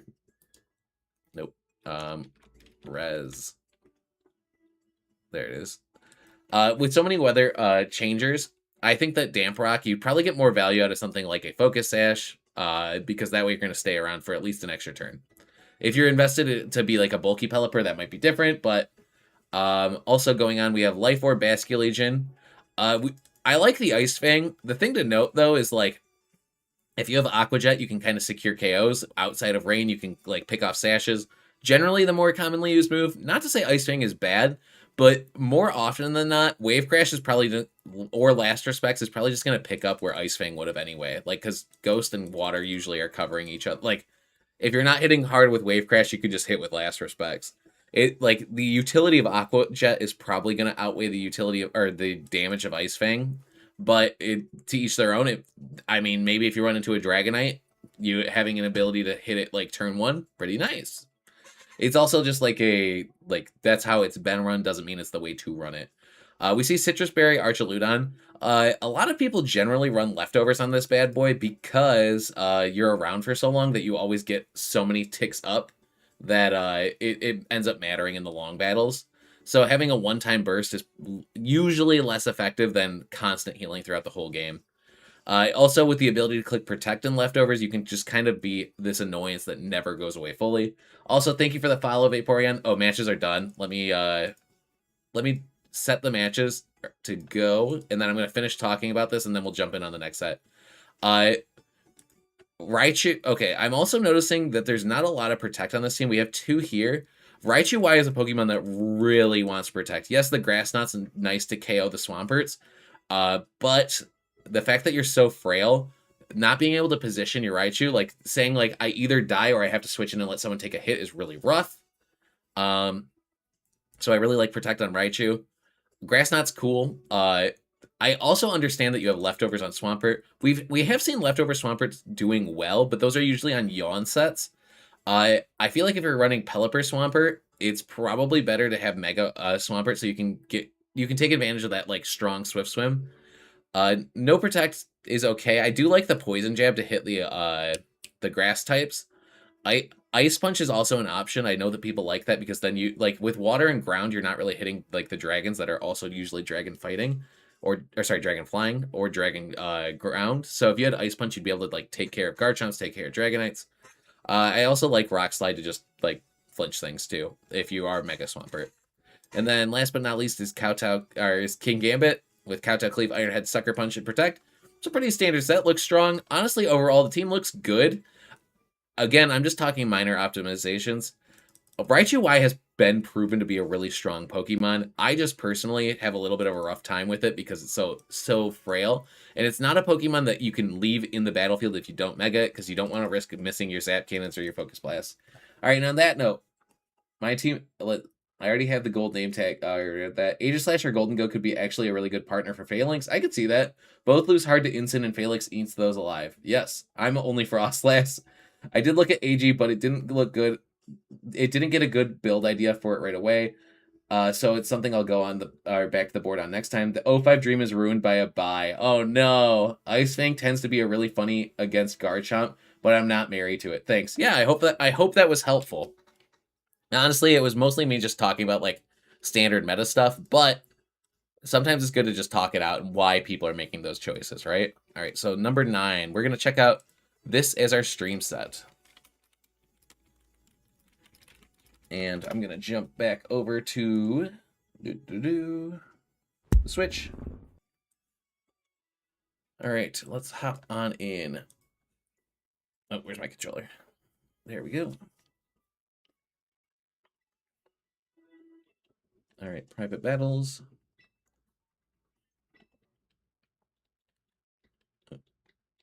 8602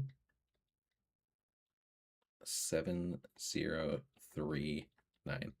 Also, thank you again for the follow, Vaporeon. Greatly appreciated it. The support you guys give me always means a lot.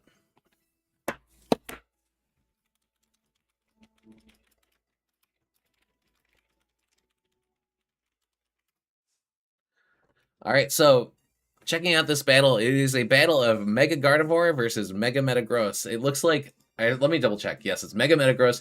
Ironhead, Psychic Fang, Stomping Tantrum. So no body press on this one. Honestly, a pretty scary Pokemon to face down if you were rocking a Gardevoir. They also have the Mega Staraptor. They have Garchomp. They've got Ceruledge, Whimsicott, and Farigiraf. And then K-Rice is rocking the Mega Gardevoir with Vacuum Wave, so they do have a priority move. This is Sharpbeak Talonflame with Tailwind, Dual Wing Beat, and Flare Blitz. Life Orb Garchomp with Dragonclaw, Earthquake, Protect, and Rock Slide. King Gambit with Black Glasses, Sucker Punch, Ironhead, Kowtow, Cleave, and Protect. And Basculegion's rocking that Choice Scarf with Aqua Jet, Flip Turn, Liquidation, and Last Respects. Interesting that they really didn't want to take the Wave Crash Recoil. And then the Mousehold is Taunt, Super Fang, Protect, and Follow Me. We see Whimsicott is going to be removed by Dual Wing Beat. It's just going to completely blow it up, go right through that Focus Sash. And Gardevoir is going to click Protect. So if you're K8 Rice, you're actually off to a fantastic start. Zeusbeal is actually going to bring in this Ceruledge, which is a pretty good Pokemon to have in front of a Talonflame and a Gardevoir, especially when you're like threatening that Gardevoir with your Metagross. Notably, since Whimsicott went down before the Tailwind went up, right? Yeah. Talonflame's pretty free to click Tailwind here and let Gardevoir at least swing once before it goes down. It's kind of in a weird position, though. Like, yeah, you got a KO, but at the same time, Metagross isn't too threatened by it. So we're going to see... Actually, it's going to be the Garchomp that enters the battlefield here. No Tailwind necessary. We're just going to go for damage into that Metagross. Gonna bring it down to like about a third of its HP. And we're going to see an Iron Head connect into this Garchomp. It's going to do a lot of damage, and it's going to take Rough Skin Chip for its troubles. And Cerulege is just going to bulk up. Hit the gym, buddy. All right, Cerulege is saying, you know what? I'm going to be the win con for the end of this game. If I can just get through this Garchomp, if I can just survive to the end, I can start Bitter Blading and healing off of everything. I don't have to worry. I do resist that Hyper Voice. We're going to see that Metagross is going to go for Protect because I think that the idea here is like, if I can click Tailwind plus Earthquake, I can just win the game. All right, we see Garchomp is actually going to survive the Shadow Sneak. It's going to have 7% HP. Is this a Life Orb Garchomp is the next question. It is... Oh, wait, I'm looking at the wrong Garchomp. It is a Life Orb Garchomp, which means Garchomp's going to go down. Cerulege is going to survive with 6% HP, which means it's going to be able to fire off yet another Shadow Sneak or a Bitter Blade if it thinks it can get it off. Zeus is losing Mons pretty quickly here, but as long as you have one, it doesn't matter. The game will still be yours. We are going to see the trace. Is it going to trace that Flash Fire? We see that Gardevoir is going... Gardevoir's weak to Cerulege, so that +1 Shadow Sneak is going to do a good chunk. I don't imagine it'll pick it up, but damage is damage. We're going to see Fergraph is going to come out here, and we're going to see Gardevoir is going to go for that Protect. The question is, what is Talonflame going to do in this situation? It's going to get picked off by the Shadow Sneak. Oh, nope, never mind. It's got more HP than I thought it did. It's going to Flare Blitz into that Fergraph. All right, Talonflame survives with 11%. Next Shadow Sneak will pick it off. Notably, if this Fergraph is Helping Hand plus Shadow Sneak might be enough to finish off this this Gardevoir. It depends on how the Gardevoir is trained. If it's bulky, I don't know if it will, but if there's no bulk, +1 Helping Hand might be able to do the job. Notably, this does have Helping Hand on the Fergraph. We're going to have to see what Zeus chooses to do in this situation, though. I know we didn't talk about record. Currently, these trainers are both 1-1, so they have at least one win under their belt each. All right, there are a bit of mind games at play. Also, there is a reality where this Fergraph just clicks Trick Room. I think... Okay, Gardevoir is going to go for the Mega. It's going to get rid of that Flash Fire. The question is, will Helping Hand Shadow Sneak be enough to pick it off? We do see the Helping Hand come out. Shadow Sneak will come out. Will it be enough? It is. It looks like a priority move is enough to pick up this Mega. You put a lot of chips into your Gardevoir. It looks like it's not going to pay off. And Dual Wing Beat is going to miss. Cerulege is the Pokemon you should be betting on. It's doing all the work in this match. Another Shadow Sneak will remove that Talonflame. So the question is, who's the final Pokemon? It is Basculegion. Is it Scarf Basculegion? It is Scarf Basculegion. So honestly, another Helping Hand Shadow Sneak will probably be enough to pick it off. And because Fergraph's here, you can't click Aqua Jet. So even though you would normally outspeed this Cerulege, it looks like Cerulege just gets to pick off everything with with Shadow Sneaks. We see Talonflame's going to go for Protect. Will the Helping Hand Shadow Sneak go... Oh, we see Aqua Jet goes off. They forget that Fergraph has Armor Tail, which will block all priority moves. Shadow Sneak will connect. Is it enough? It's at +1. It is not. So, if that Basculegion just went for a Liquidation, it would have been able to pick up. But instead, we get to see that both these Pokemon survive to see the next turn. The question is, I think it's just safe to click Shadow Sneak into Basculegion yet again and then Thunderbolt, and the game should just be wrapped up from there. But what Zeus and K-Rice get to see is that +1 Shadow Sneak is not enough to pick up Basculegion. You have to go for that Helping Hand. The game ends with a forfeit. They realize that Zeus has them in a pin, and we're going to go to a game 2.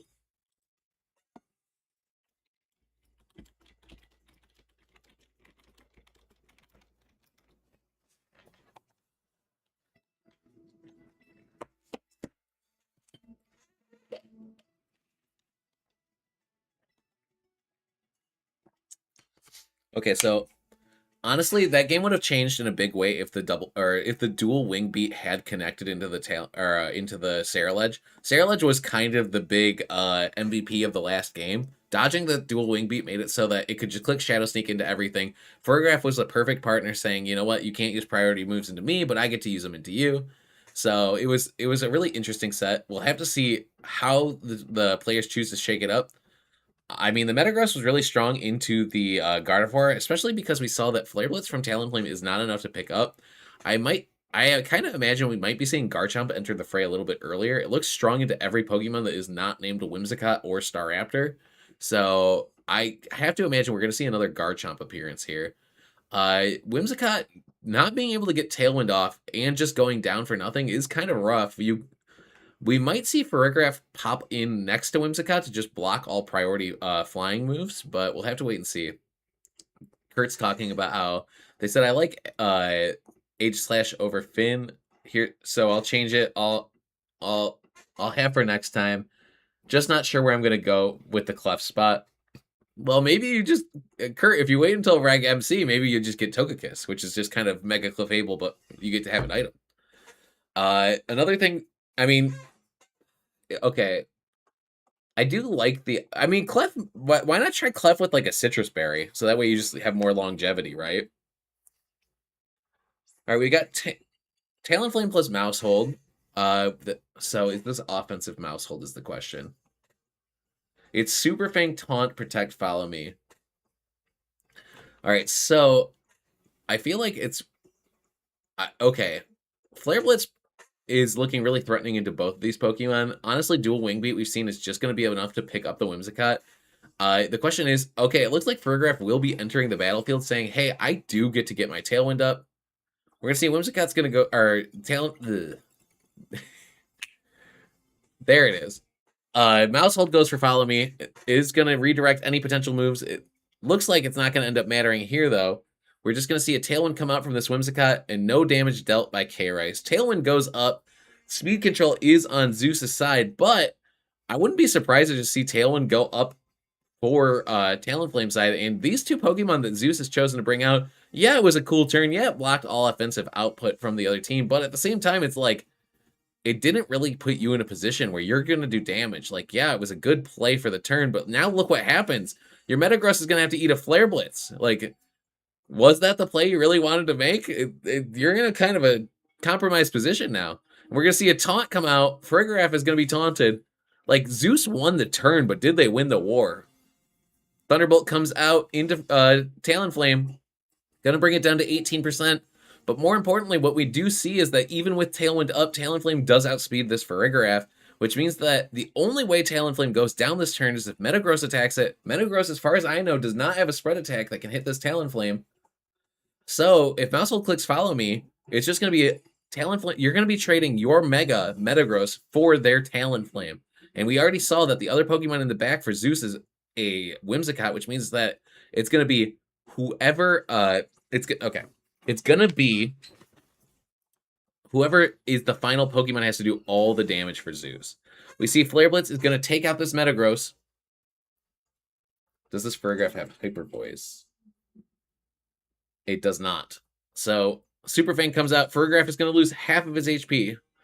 But unfortunately, it's going to be not enough to lose that Citrus Berry. So Talonflame goes down. Mouse holds at half. The question is, who is this final Pokemon for Zeus? And if the last Pokemon for K-Rice is a Garchomp, they're in a really, really big. They're in a bit of. Zeus is in a bit of a doozy.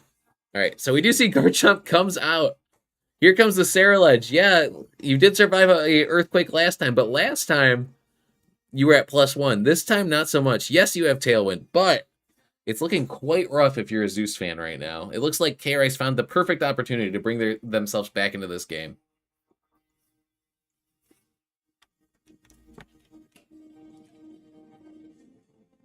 Okay, Saraled's just saying, you know what, I'm going to go for Protect. I don't have to go offensive right here. But the thing is, I think that it does not matter. Mousehold's going to Protect, says, you know what, I'll click Follow Me next turn. I don't have to rush this. We're going to see a Psychic go out into Mousehold. Farigiraf can't do anything other than attack because it was taunted last turn. And we're going to see an Earthquake come out, and it's going to connect into this Farigiraf. Fergraph's going to go down to 3% HP. Garchomp takes some Life Orb chip for its troubles, but...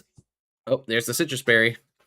But it's looking quite rough here, because with the Friend Guard Mousehold, like, how do you break this Garchomp? You know there's Whimsicott in the back, which, yes, does good, or does well into Garchomp, but it's like, you're going to have to probably break through whatever that final and fourth Pokemon is for K-Rice, and it's like, if it's King Gambit, that's going to be pretty rough for you. You can't use Encore or anything onto it as a Dark type. If it's Basculegion, you're in a pretty rough spot, because Fergraph was what was keeping you safe last time, and you're going to lose that right here. And then, I mean, I guess if it's Gardevoir, maybe there's a chance, but at the same time, that's a Mega Pokemon, and if Saralage takes an Earthquake here, I think Garchomp gets... Sorry, I think that Gardevoir just gets to sing until the cows come home. Looks like it's just going to be a Rock Slide. Fergraph notably is going to survive that, as well as Saralage. Saralage will flinch, but we're going to see Fergraph's going to throw out a Psychic into Mousehold, bringing it down to just 8%. Honestly, that turn might be even worse for those two, because now you have an even unhealthier Fergraph and an even unhealthier Saralage, and you know for a fact that this Mousehold can click Protect this turn. Let me double check. Yes, it can. We see a helping hand come out from the Fergraph into the Saralage. Mousehold clicks Protect. I think the Saralage is saying, I'm calling your Click and Protect. I'm going for the Shadow Sneak into the Garchomp. Is it going to be enough? I don't think so. Nope, not even half. Take some chip for its troubles, and here comes the Earthquake. Garchomp looks like a big threat into this team for sure. The only thing being Whimsy to hurt Chomp is rough. Yeah. That is 100% sure, true, Kurt. All right, we see the Earthquake is going to blow up the whole field. And it is just going to be one little Whimsicott versus the world. But notably, if Zeus stays in the game, what they can do is they can remove this Mousehold potentially this turn. And after Mousehold is gone, you can at least see who the fourth Pokemon was. So you can kind of get thoughts on what the opponent was thinking. I don't think there's a Pokemon that Whimsicott can win against here, now that we've seen all the Pokemon. Like, if it's Basculegion, they can last respects it. If it's Gardevoir, it's going to win the War of Attrition. If it's King Gambit, you're a Steel type, so you can do big damage that way. But hey, let's see. We see Super Fang comes out. It could have potentially missed, which would have made it so you'd still keep that Sash. And the final Pokemon is Gardevoir. Gardevoir got Prankster. Alright. Can Whimsicott take another hit? Nope.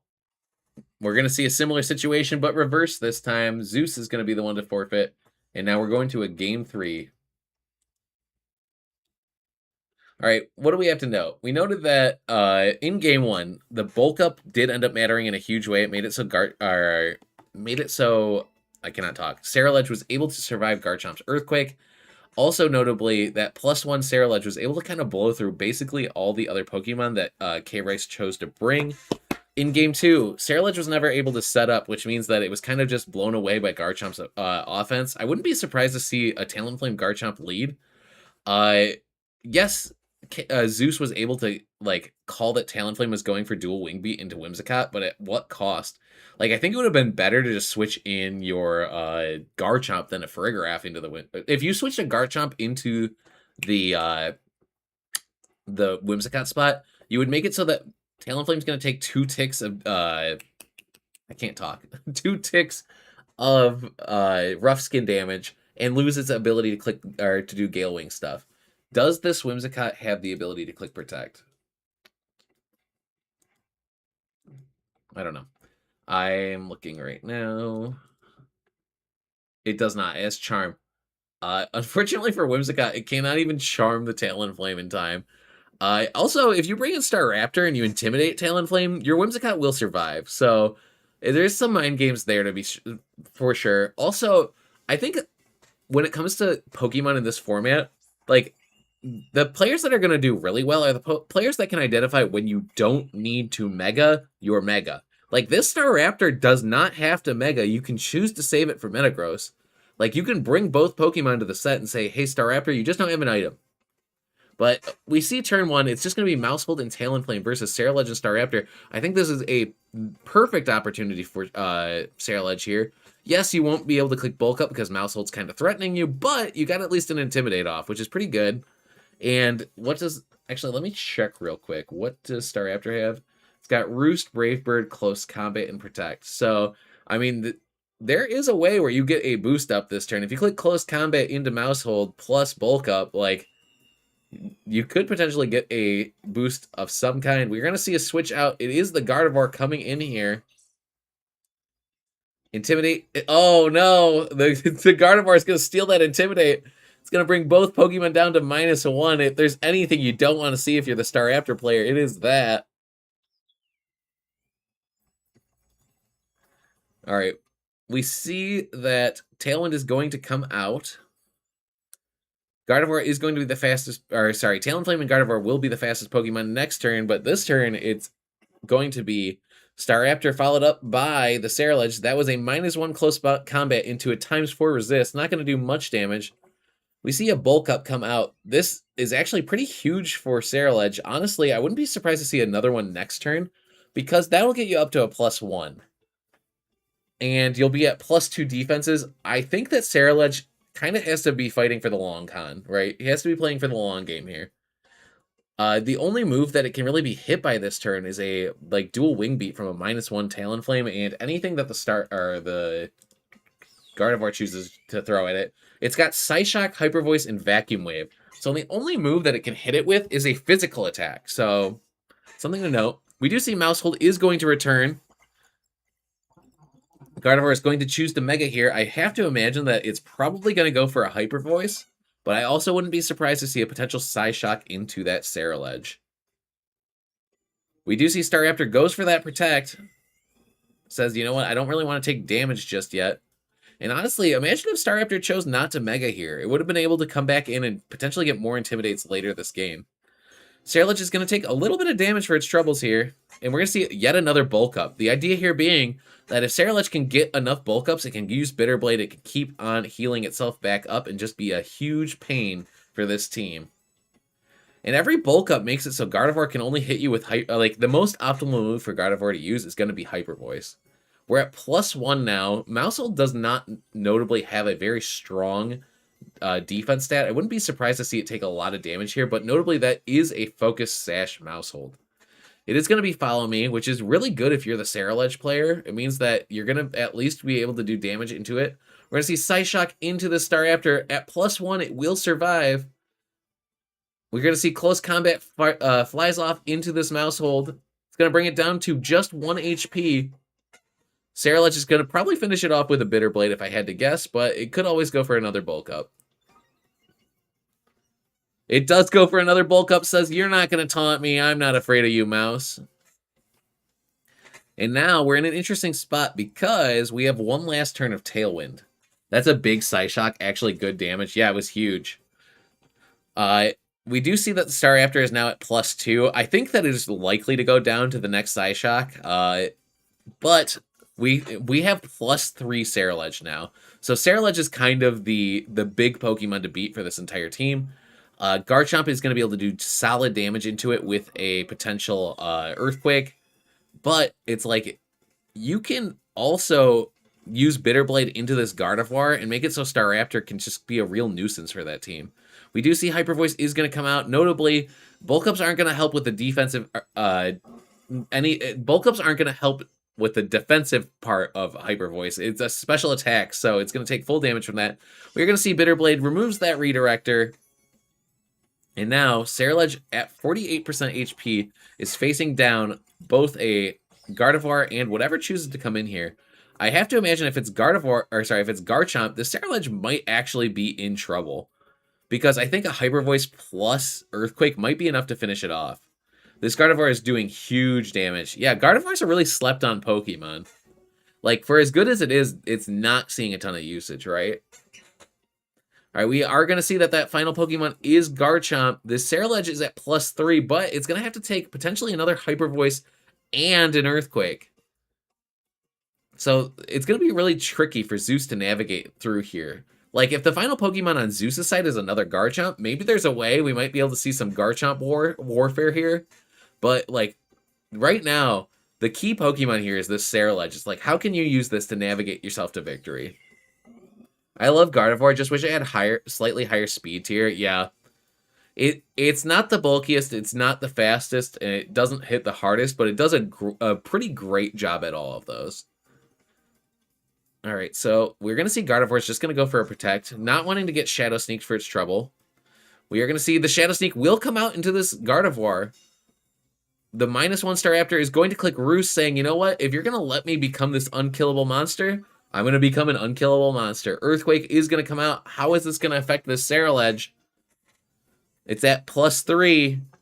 It will survive with just 4%, which means that there is another opportunity for it to potentially click Shadow Sneak, but I just realized Staraptor, thanks to the Roost, was actually hit by the Earthquake, unfortunately. So you shouldn't be resting your feet just on the ground just yet when Garchomp is here shaking it up. All right. So the question too, though, is like, this is what, +2 Shadow Sneak? I don't know that that's going to KO Gardevoir, and you know what? It looks like Gardevoir saying, hey, I don't need this Talonflame anymore. Why don't you just take that off my plate for me? We're going to see Shadow Sneak's going to go off into Talonflame, will not pick it up. It's going to do a lot of damage, but not enough. In close combat, it's going to do great damage to Garchomp, but yet again, not enough. Rough Skin will do some chip, and Garchomp's going to throw out a big Rock Slide. There goes Ceruledge. Staraptor takes that pretty well. And honestly, like, now we see that we've moved to not the end of this game, but like, that was the first 2 Pokemon for Zeus. Like, Zeus really did a good job of just doing a bunch of damage with those 2 Pokemon. And now Whimsicott gets to come out. It goes, you know what? Yeah, I'm threatened by Talonflame, but I can get Tailwind up. And if I get Tailwind up, this Staraptor will remove your Talonflame. And then afterwards, I can take care of Garchomp. And whoever my 4th Pokemon is probably can deal with this lower health Gardevoir. Actually, did Gardevoir take damage? I can't really remember. So we're going to have to see how these players choose to play it out. We are going to see Garchomp's going to choose to switch out, and Gardevoir is going to enter the battlefield. Tailwind's going to come out from the Talonflame, which means that Whimsicott just went for damage, interesting enough. Moonblast is going to fire off into the Gardevoir. Is it a double up? Did they cover the potential switch out? No, it's just going to be a Roost. Might have been a little greedy here, but we have seen that Staraptor, I believe, is at +4 in both defenses, right? No, just +3. But honestly, it's a pretty scary Pokemon. Basculegion is broken. I won game 1 because it 1v4'd Archaludon, Pelipper, Venusaur, and Charizard. Yeah, Basculegion definitely can be broken. I 100% believe that. All right. We are coming to a close on our game 3 of this set. The question is how are they going to navigate it? Every single one of K-Rice's Pokemon is at low HP, but they do have speed control for now. This Whimsicott can choose to click Tailwind, but if it does, I don't anticipate that the Pokemon on the other side of the field are going to outspeed it. We are going to see that Garchomp is just going to make its debut here. Whimsicott's going to switch out, say, hey, I'm not needed for now. The final Pokemon here is Farigiraf. Oh, good, I get to catch some gaming action. Excellent, glad to have you. We do see that a Hyper Voice will be fired out. Is the Brave Bird follow-up going to be enough to finish this off? Brave Bird connects, Gardevoir goes down, and now it is just Talonflame and Garchomp versus Farigiraf, Staraptor, in a full health Whimsicott. This game is far from over, though. Notably, because Gale Wings is broken, Farigiraf's Armor Tail will not be able to block Brave Bird into this Staraptor. But I also kind of question if Staraptor will go down to a Brave Bird. We've seen that Staraptor's used close combat 3 times, so it's got +3 to both defenses. It is a bulky bird.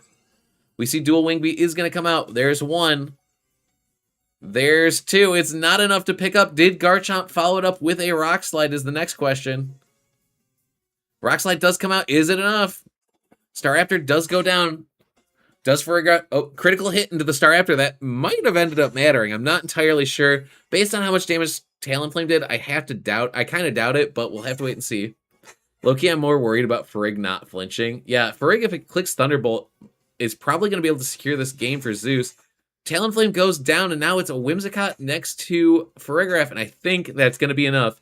these two were potentially the Pokemon that lost it for Zeus in Game 2, but it looks like they're the perfect Pokemon to clinch it in Game 3. Huge KO. Yeah, that was huge. If that Thunderbolt didn't KO, it was probably curtains. But this Whimsicott, even though it's going to underspeed this Garchomp, okay. There is a world, right? Where no, never mind. There's not a world because Whimsicott outspeeds. Moonblast will finish it off. Yes, you can click Rock Slide. Yes, you can potentially go for a flinch this turn, but you don't have enough turns left in the game, and also you can just miss and win and lose like that. Rock Slide comes out, goes into Farigiraf. I see where the idea was, but I think with Moonblast, this is just gonna finish it off. Yep, good game to both players. They played that extremely well. Hopefully they'll be able to watch it back and see what they could have done better for next time. Honestly, great. You guys are getting so good. Both, like, I think every single set has gone to, like, game 3 or has been a close game. So, well played to everybody. Great games. Yeah, Basculegion is straight up broken. Like, that, I don't know how we live in a world where Last Respects didn't get some sort of nerf. Like, Golden Go and Annihilate got taken down a peg. But Basculegion said, you know what, I'm just going to be the king. All right, let's do a quick analysis of how the tournament is going. We're going to switch over here. Whoop. I forgot to say, I forgot I have to say LOL like a normal person here. Shake my head. Oh, I'd be, yeah. Okay, so let's look. Most of our games are concluding. Currently Vaporeon, the person we just watched in set number 2, is in our number 1 seed. They're doing well. We Are Toast is currently the, We Are Toast, Young Elmer's Glue, and Little Potato 13 are, and Nihal are our current players that are in the lead with 3 O's. We have a lot of strong players here in this tournament today, but let's look at the standings. So we see that currently right now, Young Elmer's Glue is rocking the Talonflame Gardevoir team. They have I cannot talk today. Basculegion wasn't this dominant in Scarlet and Violet, TBH. Maybe that's why it dodged a nerf. Yeah, I mean, I don't know. In Regulation H, it was definitely on a lot of rain teams. It wasn't as dominant as it is right now.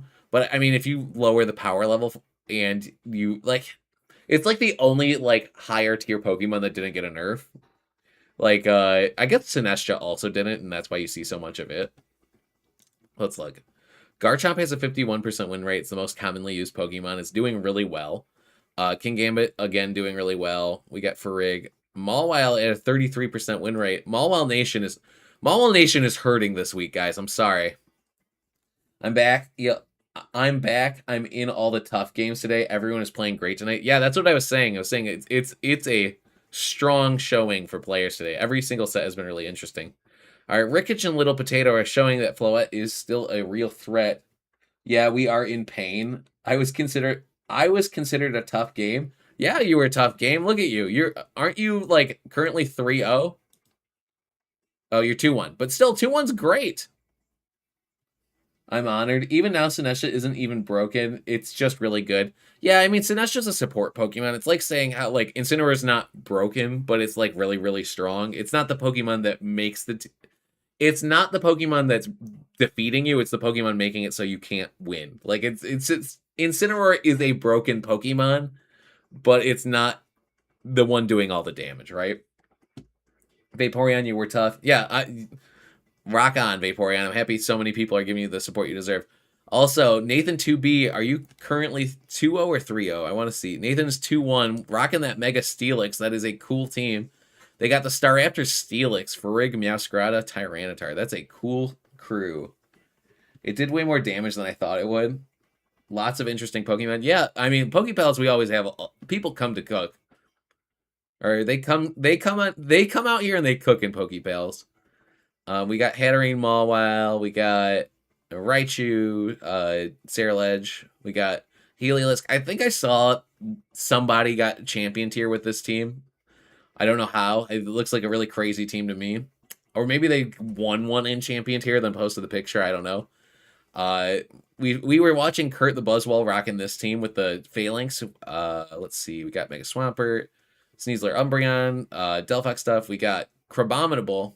I'm surprised we haven't seen like more Crabominable. I know it's like a more difficult Pokemon to run, but like Hyper Cutter on a Trick Room Sweeper is pretty cool. And then you switch it to Iron Fist when you want to do more damage. Bum, bum, bum, bum, bum, bum. We got Charizard Venusaur. I guess in a Charizard format it makes sense. And then the other Float's really strong too. I was praying for Farig to be your last mom. It's interesting that you want Farig to be his mother. I don't fully understand. No, I'm just messing with you. Yeah, that's why I kept him safe. I knew he was my win con. Well played, guys. Well played. All right, we see Mamoswine. Mamoswine won a tournament earlier this format. Maybe it's gonna steal another one away. Max Oaksy rocking the who's the mega, or are there? Okay, I was gonna say, is it Mega Garchomp or no Mega? I guess there could be. I say no Mega like there couldn't be 4 Megas on this team. Also, the miss on your King Gambit was huge. Well, I kind of wish we got to check out what was going on there. We see that Delphox Incineroar Delphox Blastoise stuff is still a very prominent team. Just won the Victory Road Tour, so it's still to be respected. Yeah, it was bad for you. Incin is never doing the 1v4 the way Bass can. True. Uh, okay. As someone that plays Trick Room teams, there have been games where it's like, since you use Psy Spam and stuff like that, Incineroar can be that guy. He's not normally that guy. But I also think that lends itself to the point that I was making about how Incineroar is more of a support Pokemon. Basculegion is dominant in the way that it blows up teams. Incineroar is not that guy. But you know how Basculegion can blow up more things when Incineroar intimidates and fakes out all the other Pokemon. So I don't know. There's stuff to say about both. I dare say you shouldn't watch my games because they are not as good as these have been. Okay, Kurt, I respect it. Here's the thing to say though. If you don't want us to watch your games, that's one thing. But like, there could be an arc. There could be a failings arc, right? Like we watched your games this week, then we pop back next week or in a future week, and it's like, holy cow! Remember this team from 2 weeks ago? This is what it looks like when you refine something, right? Mamo also kept. I like how there's so much hate on Incin right now. Like, I'm not crazy for saying Incin is broken. Like, look at him. Yes, there are Basculegions up here, but look at him. He's all over here. I see Tauros. Where's Tauros? Tauros at 1-1. All right, let's see. The Tauros is a white herb Tauros. That's pretty cool. I like that. I think in Regulation MA, I thought Tauros was pretty underexplored. I don't know how I feel about him in this format right now. I'll always take a really dominant support Pokemon over a dominant offensive piece. True. I agree with that. Now, I don't mind. You can throw me up losing a set so I can come back stronger if you want. Haha. That Tauros was my first game. He also played well. I think Tauros is strong. I think that it was probably stronger when the format was a little bit weaker and there were less options to choose from. I'm not going to sit here and say it's not good. I just feel like it's one of those Pokemon where it's like, I think that I don't know, it's strong. I mean, Intimidate's good. I also kind of like the idea of it being a Quaquaval, but that might just be because I'm a Quaquaval lover and a Tauros hater, I guess. I don't know. I like Tauros. He's cool. He did really well for me in a draft league once. Its time has passed. The age of the bull is over. All right, we're going to start round number 4, ladies and gentlemen. Alrighty, round number 4 is up. Oh, I never announced round 3 was up. I am so sorry, everyone. That's on me. That Gambit miss was just so unfortunate. I could have won that. I would have been so proud of myself. You should be proud of yourself regardless, because it means that you played to a win game or an end game where you could have won. Like, I know it's easier to say than not, but at the same time, it's like you got to an end game where you were 1 move away, which means you played it like arguably correctly. Yeah, you played amazing. Yeah, your opponent's giving you the credit too. All right, let's switch over to the other camera. Oh, I pressed the wrong button. And then we are going to check out what game? Randomizer. Oh, where did it go? We are going to check out number 5, which is Cherry Ballad versus Izzy Whooperston. We're watching the Mawile Mirror. That's great. The Mawile arc. Let's see. Help. They just yelled help. Oh my gosh. I love the personalities you guys have in here. Like you guys make these tournaments worth running. It's always a fun time. All right, let's see. He missed the power level format he needed because he just got outclassed. Yeah. Yeah. All right, let's see. Okay, so Izzy's a pretty common Pokepal player. They've been running Mawile regularly. Cherry Ballad is also running that. But the difference is Izzy's rocking the Basculegion, Garchomp, Farigg, Charizard, Whimsicott. So it's kind of similar to like your it's like similar to Charizard stuff, but it's got a Mawile on it. Whereas Cherry Ballad kind of has like an anti-meta Mawile team. They've got the Chandelure, which is like gonna counter Charizard. They got the Alolan Ninetales, which is gonna counter Garchomp. And Megastar Raptor as well. So I kind of imagine we're gonna see a very interesting set because like I wouldn't be surprised to see it swing very drastically either way. Like Tailwind Charizard blows up Alolan Ninetales, but like there's Rock Slide on the Garchomp. There's a Chandelure that doesn't care about fire moves. Like there are multiple mind games stacked on top of each other, and we've seen that both these players come out pretty regularly to Pokepal SmackDown. So I wouldn't be surprised to see. I wouldn't be surprised to see a really good show or like a complete domination, and not because one player's better than the other, but because these players know how to get the maximum mileage from these Pokemon. So, like, you're probably in for an interesting set regardless, is what I'm trying to say.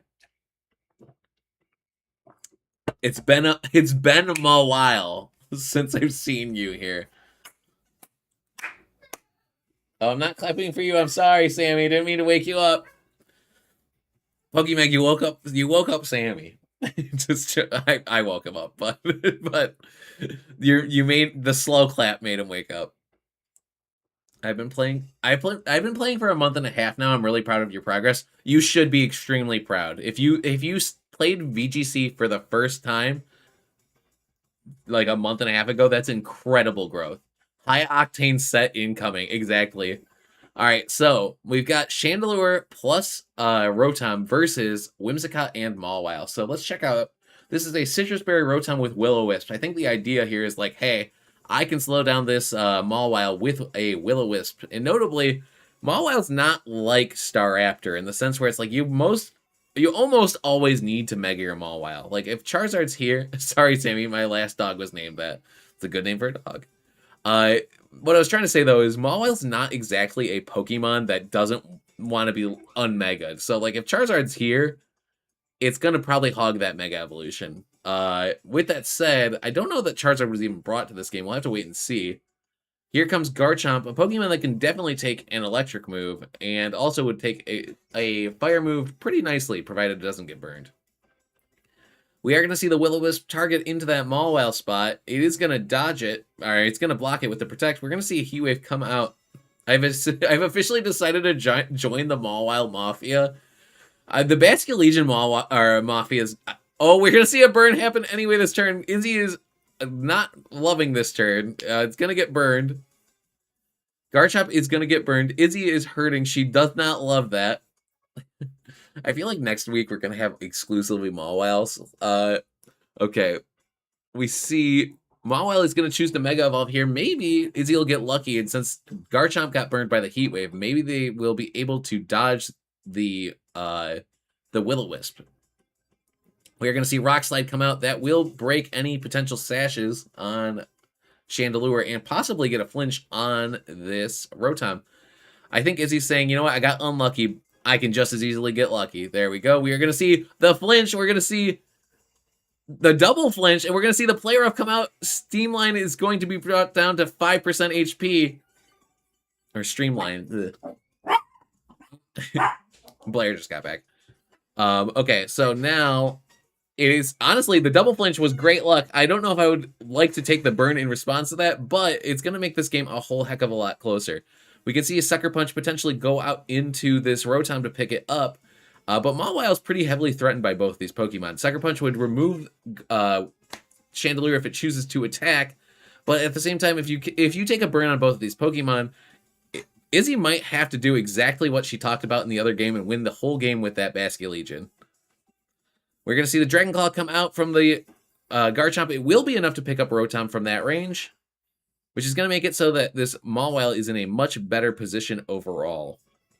We're going to see another Heat Wave come out. Garchomp was burned by the first one. Is it going to take damage on the second one? It will. The Chandelure is consistent, if anything. And Garchomp is getting ticked away, slowly but surely.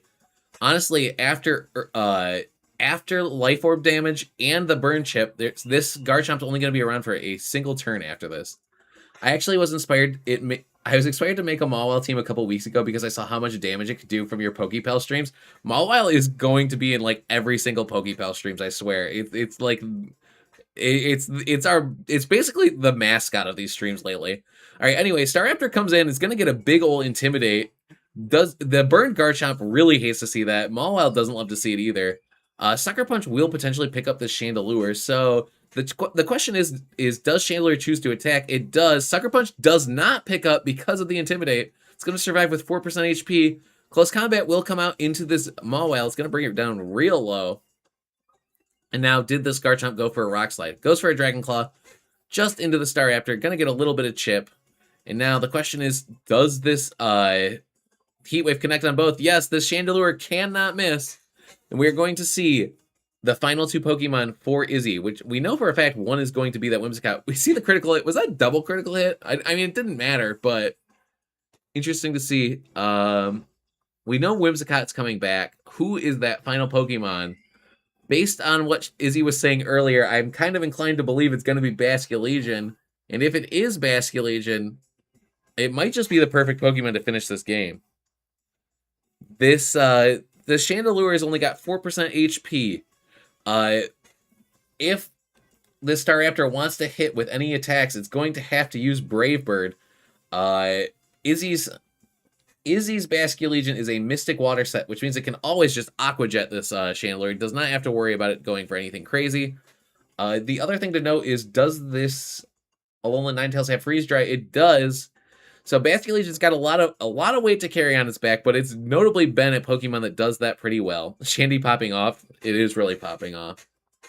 All right, we're going to see the Encore from the Whimsicott into this this Staraptor saying, hey, you can only click Close Combat from now on, which means you can never damage my Basculegion. I honestly think that's a really strong play, saying I know that this Basculegion can carry me to victory, and I know you can't remove my Whimsicott with just a Close Combat. So, and if you don't get to target correctly, I won't even lose my Sash. We are going to see that that final Pokemon is not going to be the Frostlass. It will be the Garchomp, which means it's pretty safe to click Earthquake here. I have to imagine we're probably going to see a lot of close combats coming out in the near future. Notably, Izzy does have Protect on this Whimsicott, which means that that's not going to... The Staraptor is not going to be able to do damage. It could potentially... Oh, actually, it can't potentially go for a close combat because it's been locked into... Or, sorry, Tailwind. Because it can't... I cannot talk. It can only click close combat. Whimsicott can click Protect, which means that we're going to see a little bit of a stalemate here between this Garchomp and this Basculegion. We're going to see an Earthquake go out. It's going to bring this Basculegion down to 51%. The next question is how much damage will this Basculegion do in return to the Garchomp? Last Respects comes out. It's going to survive at 3% HP, which to me says, hey, you're in Aqua Jet range. I can just click Aqua Jet plus Encore, and we can slowly get rid of this this Basculegion, or not this Basculegion, sorry, this Mirror Man, this Staraptor. I don't know why I was blanking. Moonblast is going to remove the Garchomp, and it looks like we're going to be able to throw a Last Respects into the Staraptor. Staraptor is going to get another close combat, which means it's at +2 on both of his defensive stats. Encore sealed it up. Dang, GG. Yeah, Encore is a strong move. GG. But yes. Okay, so Staraptor has to take care of both these Pokemon. Honestly, for getting burned right off the rip, Izzy did a great job bringing it back. I mean, the double flinch definitely did a lot of the heavy lifting there, but honestly, both players played it fantastically, and now we're going to see this game come to a close. All right, Moonblast is going to fire off into the Staraptor. Will it be enough? It will. Whimsicott ate its Wheaties. It was hitting hard.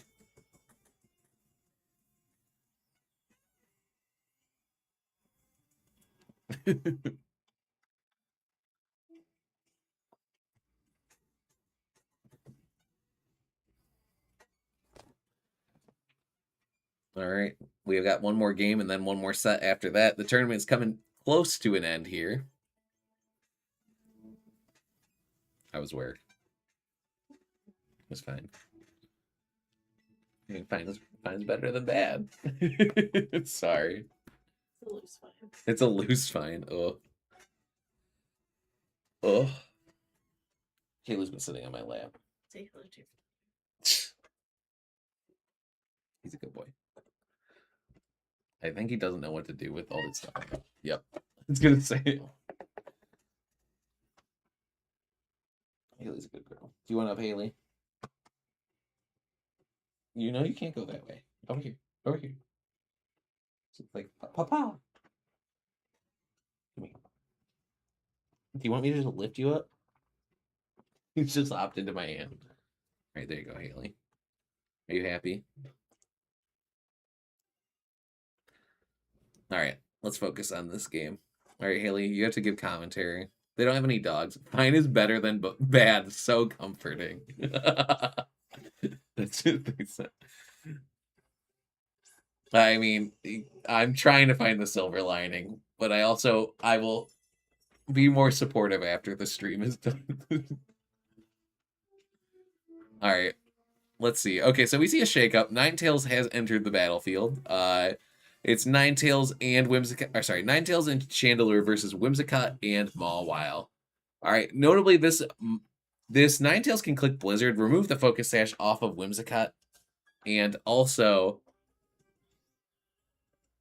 keep. You can also potentially do Aurora Veil and keep this Chandelure a little bit safer. But notably, Rock Slide's just going to do big damage into both Pokemon. Honestly, bringing him really, really low. Aurora Veil goes up, but I think that Lizette and I also kind of just underestimated how much damage the Mawile is going to be putting out. We see Heat Wave's going to fire right back into both of these Pokemon. I think just clicking Heat Wave plus Blizzard potentially could have been better, but here we are. We're going to see Mawile goes down, but it does... Oh, looks like both Pokemon go down, actually. Man, I take it back.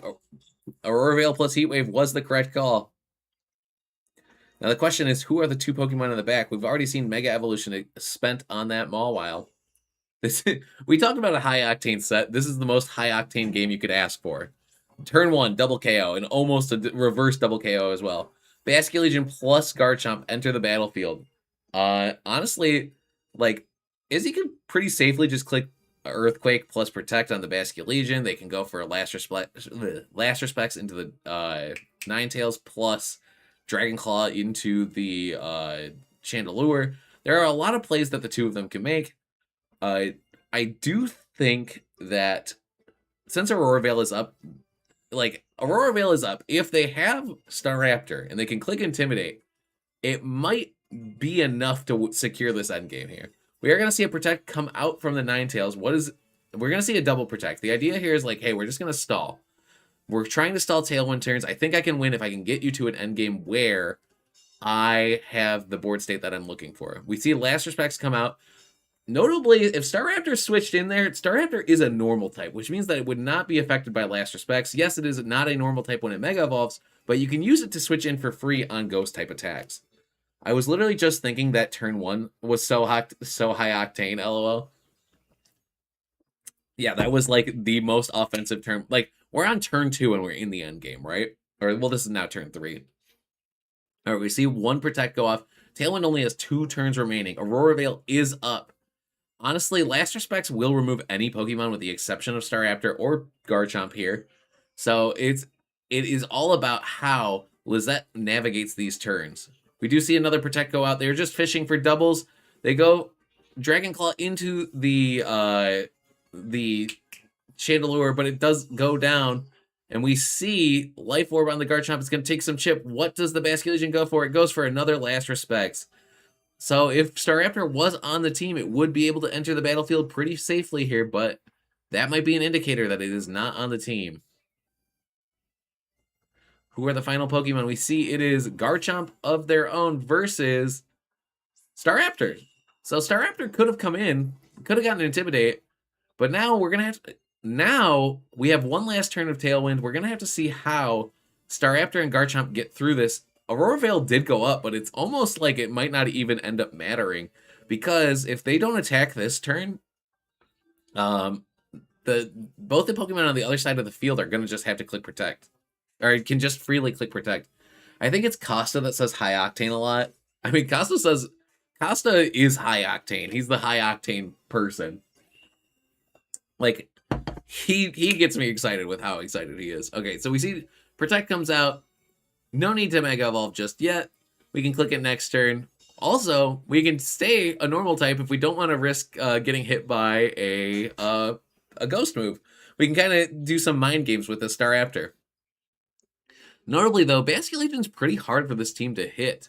Like, yes, it's intimidated. Yes, Aurora Veil is up, but like it can't really be hit by like, okay, you can hit it with what am I talking about? I was gonna say you can't hit it with close combat, which is the move you want to hit it with most with this Staraptor. But I think a combination of like Earthquake plus close combat is probably just gonna be enough. We're gonna see that Garchomp just goes for a Protect of its own. What do these Pokemon choose to do? We see Tailwind come out saying, you know what, I don't want to risk being slower. I'm just gonna go for the speed here. Earthquake is gonna do decent chip into both of these Pokemon. Actually, just to the Basculegion, because the other one chose to Protect.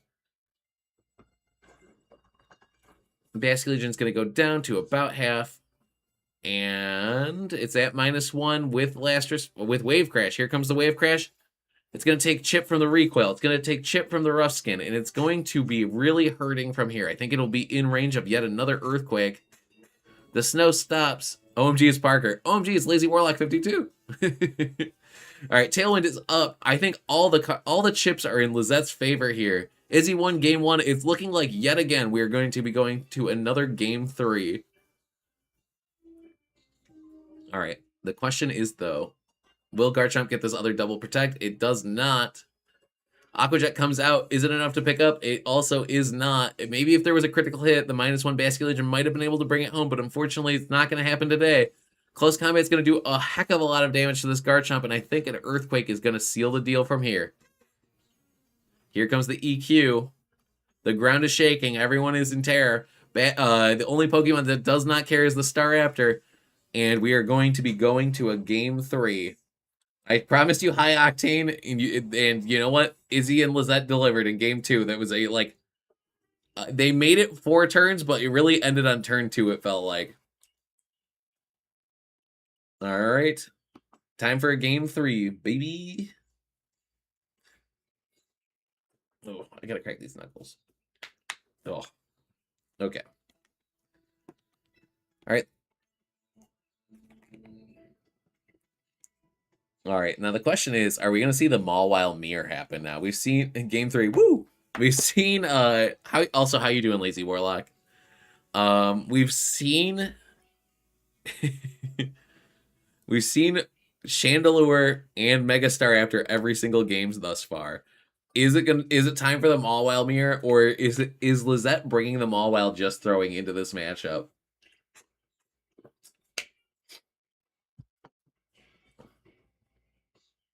All right.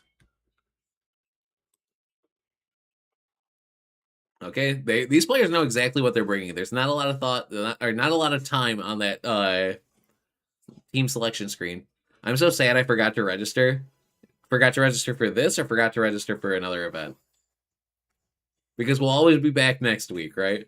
All right, we're going to see the same lead from Izzy, but a difference in leads for Lizette. Lizette saying, hey, you can either go for Play Rough or you can go for Rock Slide. Yes, you could potentially flinch my Garchomp, but there are a lot of mind games at play here. Also notably, Lizette can't really freely click Earthquake here unless they protect their Garchomp, and if they protect their Garchomp, unless they protect their, if they protect their Chandelure, they can click Earthquake, but then in the event of that, Whimsicott and Mawile are both fairies. They can blow up that Garchomp potentially. I'm sorry, Lazy Warlock. We'll be back next week. We're here for you. For fast lock and let's go. I agree. Quick games. All right, we see Whimsicott's just going to go for a Protect. Mawile's going to go for a Protect. The name of the game is let's just scout and see what's going on. Also, I need to see Did Izzy's Mawile intimidate this Garchomp? We see Heat Wave is going to come out. Plus what? What is Heat Wave plus? Oh, I actually didn't see what Mawile clicked. Or sorry, Dynamind. All right, so high octane game, slower game 1, high octane game 2. We're gonna play it nice and slow game 3. That's what won it for Izzy game 1. They said, you know what? I don't have to rush into anything. And guess what? They don't have to rush this turn either. Sucker Punch plus Moonblast would potentially be enough to just blow up this Chandelure. But the question is that worth it? Or is it gonna, like, is that what they really want? Is that gonna push you towards the end game you're looking for? Chandelure seems to be a real thorn in the side of Izzy. We have to figure out how they're going to navigate this. I mean, a perfectly valid option is just clicking Tailwind or Rock Slide and saying, hey, I got 2 flinches game 1. I can do it again. Sucker Punch is going to come out. It's going to bring that Chandelure down to just 2%. Looking like milk. Followed up by the Moonblast. That is a removed Chandelure. It is just Garchomp here. It is not intimidated because this was a Hypercutter Mawile, which means that this Mawile is probably going to have to take a big ground move. It is. They knew that their Chandelure probably wasn't going to make it through the turn, but Mawile survives with 1% HP. It's been invested in a way where it can potentially survive Earthquake from a Life Orb Garchomp, showing what it looks like to be a Mega Pokemon, surviving the most common, or like one of the most powerful Pokemon in the format. We do see that. Hey, hey, Gabe, how's it going? We do see that Ninetales is going to enter the battlefield now. It is now Ninetales and Garchomp facing off against this Whimsicott and 1 HP Mawile. Unfortunately, what that means, though, is if Mawile even attacks this Garchomp with anything other than Rock Slide, it is just going to go down. We do see Tailwind's going to come out. The question is, did Mawile attack the Ninetales? It does. It goes for the Rock Slide, saying, hey, I don't want to chip myself out yet. Octane's still high, wow. For some reason, I got paired with the second place, and I was 2-1. Oh, Gabe, sometimes what happens is you'll get up paired. So, like, there's up pairing and down pairing if there's not an even, like, amount of people that were at, like, 3-0. Yeah, so you just got up paired. If you win, it helps your resistance a lot. It's just good practice. That does happen. Okay, we see the Blizzard comes out. It is going to be a double KO. Lizette has 3 Pokemon up against the 2 on Izzy's side, but Izzy has Tailwind. So the board is looking really favored to Izzy right now, despite having a Pokemon deficit. There are 3 turns left to Tailwind. The question is, who is that final Pokemon? And and we already know that... Oh, we're going to see a switch out. We already know that... Sorry, I need to focus on this. We see the switch out. We see Staraptors coming in. Intimidate is coming out onto these Pokemon. Dragon Claw into the Garchomp. It's at -1. It does survive. The question is, did Basculegion double into that spot? And then also, does it go for Wave Crash or does it go for Last Respects? It goes for Last Respects into the Staraptor. We saw last time there was the option for them to potentially do this. They actually go for it. Dragon Claw goes into it. And now it is just 1 against 3. Lizette learns from their plays from last game. And now... Izzy has told us time and time again that there has been one Pokemon that has been able to win endgames like this. It's been the Basculegion. The question is, will they be able to do it again? Tailwind is still up. Staraptor has not Mega. They are immune to the Last Respects until they do. They can never click Close Combat. They can only click Brave Bird. This Ninetales has access to Freeze Dry. Does it have access to Protect? I promised a high octane game. We are at a high octane game, right? Let's see. It is... There is Protect on this Ninetales, so there are a few mind games at play here. There are 2 turns of Tailwind, so... Basically, Basculegion... Okay, we do see a Protect come out. What does Basculegion go for? We see double Protect, saying, you know what, we just need to stall out this Tailwind. We see Last Respects come out. Octane Overflow. They're playing it slowly. The reason being that if Ninetales gets a double Protect here, it will outspeed Basculegion and they'll be able to throw out a big move. Also, okay, Last Respects does come out. They are choosing. They're saying, hey, Staraptor can do the damage. It does not need to Mega Evolve just yet. And I'm more worried about Last Respects than I am worried about Wave Crash. Lizette playing really well. It brings it down to 50% HP. It's not enough to KO. I honestly think holding Mega Evolution is just the optimal play because if you do Wave Crash, you will die. Or sorry, they will die no matter what to the recoil. And I'm pretty sure Izzy's Basculation is at -1. We do see the Staraptor's going to Mega. That's actually going to make it so Staraptor actually gets a power bonus, so we don't have to worry about damage rolls. It is the correct play now. We do believe that the Staraptor is going to outspeed. We see the Protect come out. I guess the idea here is I can scout for what's going on, but since the attack stat goes up of the Staraptor, the only way Lizette is going to win this game is if that was like a max roll Brave Bird onto the Basculation, and this next one is the minimum roll. But I have to imagine that this is going to finish the job. And well played by Lizette. Izzy well played as well. Great set. Bringing it down to last hit yet again.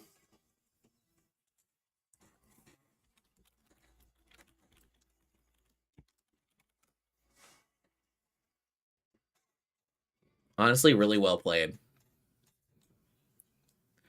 And it's funny too that we had just talked about how in game 2 that Izzy or say Lizette could have switched in their Staraptor because of the normal typing, and then like yes, Mega Staraptor is flying and fighting, but being able to switch in on the ghost type is huge.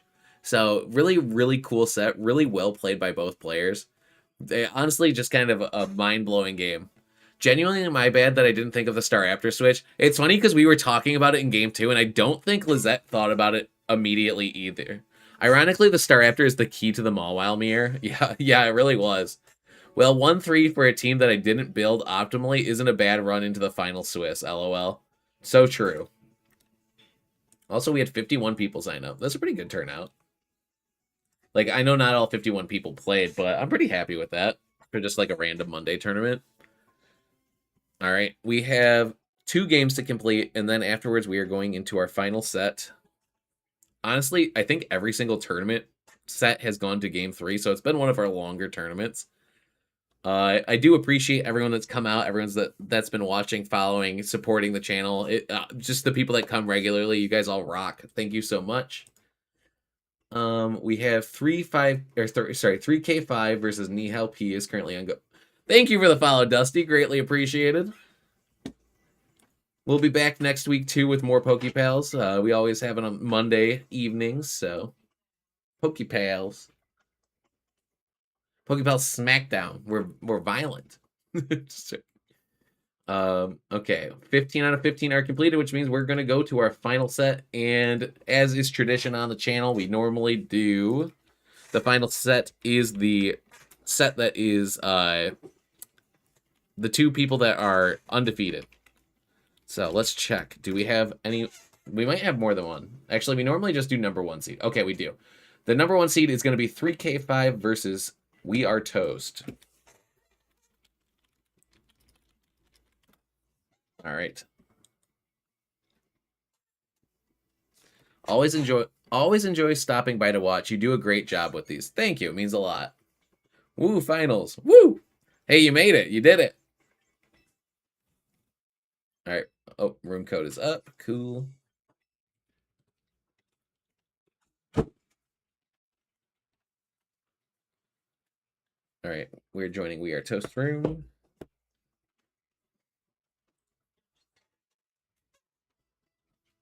She. All right. Cherry Lillard, most of the time, Mawile does cook it, but your team is a lot different from the other ones with Mega Raptor. Phalanx didn't get to debut this week, and sadly, I won't be here next week. Maybe the one after. Hopefully. You're going through the Phalanx time skip.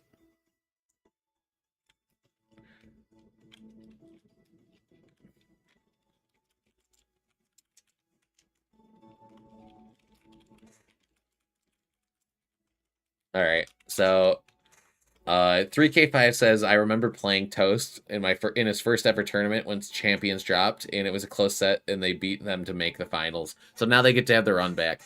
Hey, it gives me time to cook up a better Phalanx team. That's what I'm saying. You're gonna go. You know how animes have the time skip? It'll be like 2 years and they get stronger. That's gonna be you. You're taking a break this week. You'll come back next week, and you'll show us. You'll show the whole world what Phalanx is really capable of.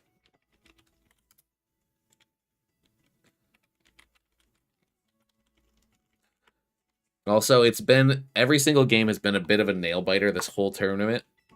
So I'm really excited to see how the finals go.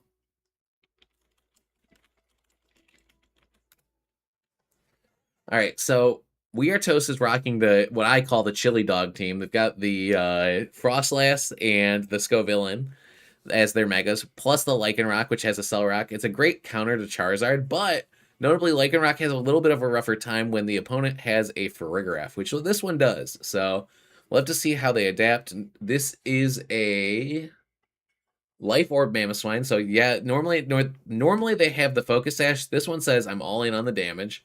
The Farigiraf has Roar for repositioning. It's Choice Scarf Garchomp, so it's going to be really quick.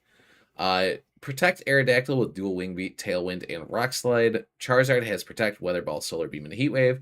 And King Gambit has Sucker Punch, Kowtow Cleave, and Swords Dance. By the end of the day, my tongue is like dried out. It's hard talking. Perhaps not, because I have to leave earlier than tournament end for work that one. Phalanx will like in the Avengers. Phalanx will return. Kurt will return. All right, and then Frostlass is running Blizzard, Shadow Ball, Aurora Veil, and Protect. Sneasler is the White Herb variant with Fake Out, Close Combat, and Gunk Shot, saying, you know what, I don't need Dire Claw, I'm going all in on the damage, throwing that trash can at him. It's also got Protect. This is Focus Sash, Lycanroc, Citrus Berry, Basculage, and Mega Scovillain with Giga Drain, no Leech Seed. And then it's Sucker Punch, Kowtow Cleave, Swords Dance, Protect, Life Orb, King Gambit. All right, we see the champion tier coming out. We got a little bit of a flex there, and we got Lycanroc and Frostlass over here. Honestly, it's a bit of an interesting turn. This is a close combat Lycanroc, so it can potentially do great damage into this King Gambit. There's a bit of a mind game at play, though. Oh, wait. I'm looking at the right Pokemon. This King Gambit has a Focus Sash, so it's going to be fine from at least one attack. But the thing is like, the mind game is like, is Frostlass going to attack? Do I get value if I click Sucker Punch this turn? If I don't, like, basically, we could see, like, an immediate, like, explosion on both sides of the field. Blizzard would completely remove this Garchomp. Sucker Punch would remove this Frostlass, potentially. Lycanroc can close combat the King Gambit and bring it down to 1. Like, what are we going to see happen is the real question. No switch outs, which means that this King Gambit is kind of looking threatening here. Frostlass is going to choose to Mega Evolve, which means that if Charizard can find its way onto the battlefield, Snow can be removed. We do see the Sucker Punch come out. Is it going to remove it? No, thanks to the Snow bonus. It is actually not going to make a difference here. Unfortunately, though, this is a Scarf Garchomp, which means it is actually going to remove it from the battle. Frostlass does not get to attack for its troubles. Close Combat is going to come out, and it is going to bring King Gambit down to 1, which means it is now in range of an Accelerock. All right, Frank chats, hello, just subscribed to your channel. Really very glad to be on your live. Also got some suggestions for your channel. Would you like to hear my Discord is Franklin? Yeah, sure, totally. Throw your suggestions to me, Frank. My Discord's linked in the channel, so yeah, I'd love to hear what you got going on. Okay, now, honestly, I wouldn't be surprised to see King Gambit click Protect and Garchomp click Earthquake, because it's going to do super effective into both Pokemon. Or, sorry, super effective damage into both Pokemon. I feel like the King Gambit on We Are Toast side kind of wants to click Sucker Punch, but at the same time, it's like, this King Gambit, like, I feel like you're going to take too much damage for your troubles in the event that that happens. Lycanroc will be going down to an Earthquake, potentially. There's a lot of threats happening on Toast side of the field. It's going to be interesting to see if Toast can thread the needle to get back into this game, but I honestly think it's really favored towards Kyler, and in the event that Kyler brought Aerodactyl or Garchomp, it's pretty safe to switch it in here. Oh, also, wait, they're locked into Rock Slide. Never mind. I forgot that they were that variant. We are going to see an Accelerock come out that will be removing the King Gambit. King Gambit is going to go down, and now I'm thinking this is a free Swords Dance because they were locked into Rock Slide before. Yes, it is. King Gambit is boosted up, saying, hey, Garchomp, you can come back in, but I don't think you're going to like what happens to you. Also, at +2 with Life Orb, basically, King Gambit's pretty safe to Sucker Punch whoever comes in. There might be a bit of a mind game. If it's... Actually, you know what? There is definitely a... okay. The question is, does close combat on Lycanroc pick up Mamoswine? Because if it does, I think you can kind of just sucker punch the Garchomp and close combat the Mamoswine. Or maybe click. I don't know. I am not. I'm not a true believer in this Mamoswine. Maybe I'm wrong. Also, the Garchomp might have some bulk on it because it does have this the Choice Scarf. Generally, Choice Scarf Pokemon can sacrifice some of their speed investment in order to survive more hits because they're already pretty darn fast with just the Choice Scarf. So we're gonna have to see how these trainers choose to move here. I wouldn't be surprised to see all the Pokemon attack or to see We Are Toast click Protect to just scout out what this Garchomp's going for. If Garchomp chooses to go for something like an Earthquake, it's going to have to hit its partner at Mamoswine. So we do see it's going to be Protects coming out of Lycanroc, coming out of Mamoswine, and King Gambit's going to go for the Sucker Punch, but it's actually going to fail into this Mamoswine. It's just going to be Earthquake. If they had just clicked Double Protect, it honestly would have been much better for them here. But now they're going to have to eat an Earthquake for their troubles, and King Gambit's going to lose about half of its health. So now it's looking a little bit more difficult here. I guess it all comes down to whoever. Oh, actually, there's one more Pokemon in the back for both players. Question is, what is that Pokemon going to be? And also, if the final Pokemon for Kyler is Farigiraf, they can pretty freely just bring it in here and click Earthquake.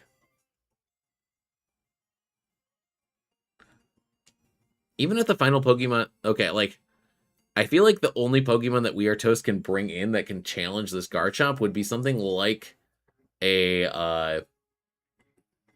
Basculegion, but even then, I think that you just don't have enough gas in the tank. Okay, so we do see the final Pokemon is Charizard. It's going to be a Cell Rock, followed up by, is it going to be Sucker Punch? Cell Rock, you take Rough Skin Chip because it is a contact move. There goes both Pokemon. Honestly, it's looking quite rough for Kyler now. If they just stayed in with the Mamoswine, they might have been able to take a KO, which would have swung this game in a much different way. Mamoswine has returned to the battlefield. If Mamoswine can't survive a +2 Sucker Punch, I think this game is over because you can always just click a Cell Rock into the Charizard and Sucker Punch into the Mamoswine. I think that you don't Mega your Charizard yet, though, because the snow is actually giving you a defense boost on your Mamoswine. There's kind of a mind game at play. If they double the Mamoswine, I think it goes down for sure. If Sucker Punch flies off into the Mamoswine, I think it will survive because the snow is currently boosted. So basically, it's a bit of a call here. It's do you think Mamoswine is going to Mega, or do you think Charizard is going to Mega? And either way, you can kind of just click Rock Slide on Lycanroc, and that'll kind of cover your bases regardless.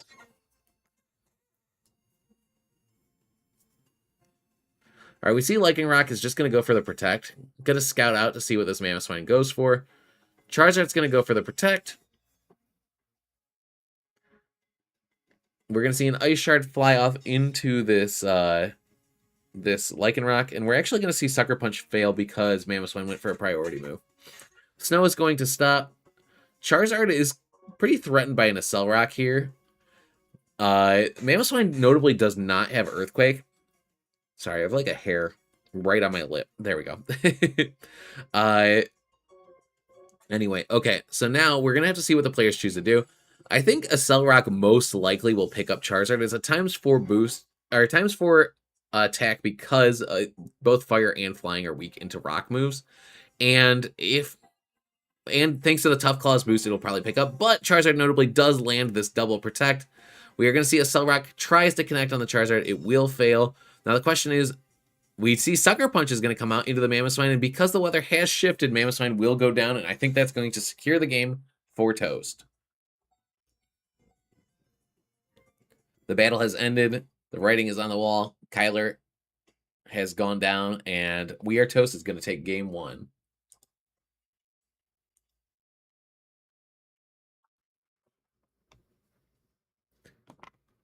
All right. Also, thanks for subscribing, Frank. It means a lot to me.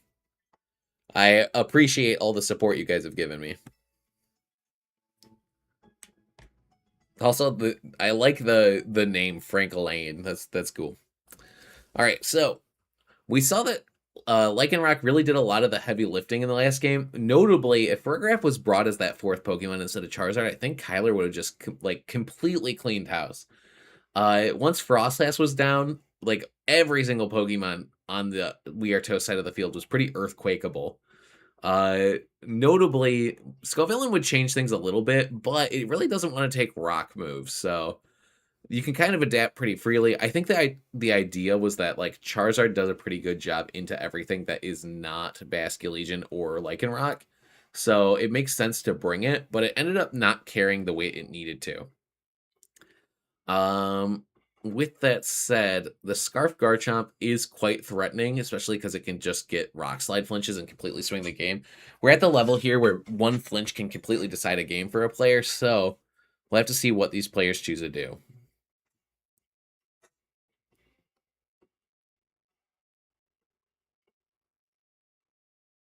A little bit of a I was going to say, people, they're really thinking it over. They're really contemplating what the best move is going into this next set.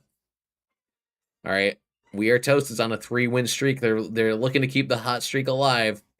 Aerodactyl and King Gambit is the shakeup from Kyler, and Scovillain and Basculegion end up showing up on Toast side of the field. I think that this is an interesting lead. I honestly think it's pretty favored for Toast. Burning these Pokemon is going to be really huge. The dangerous flinch games. Yes, flinch can definitely play a factor here, but I don't think King Gambit or Aerodactyl really want to get burned, and they are both pretty heavily threatened here. This is a Mega Aerodactyl, which means it can notably outspeed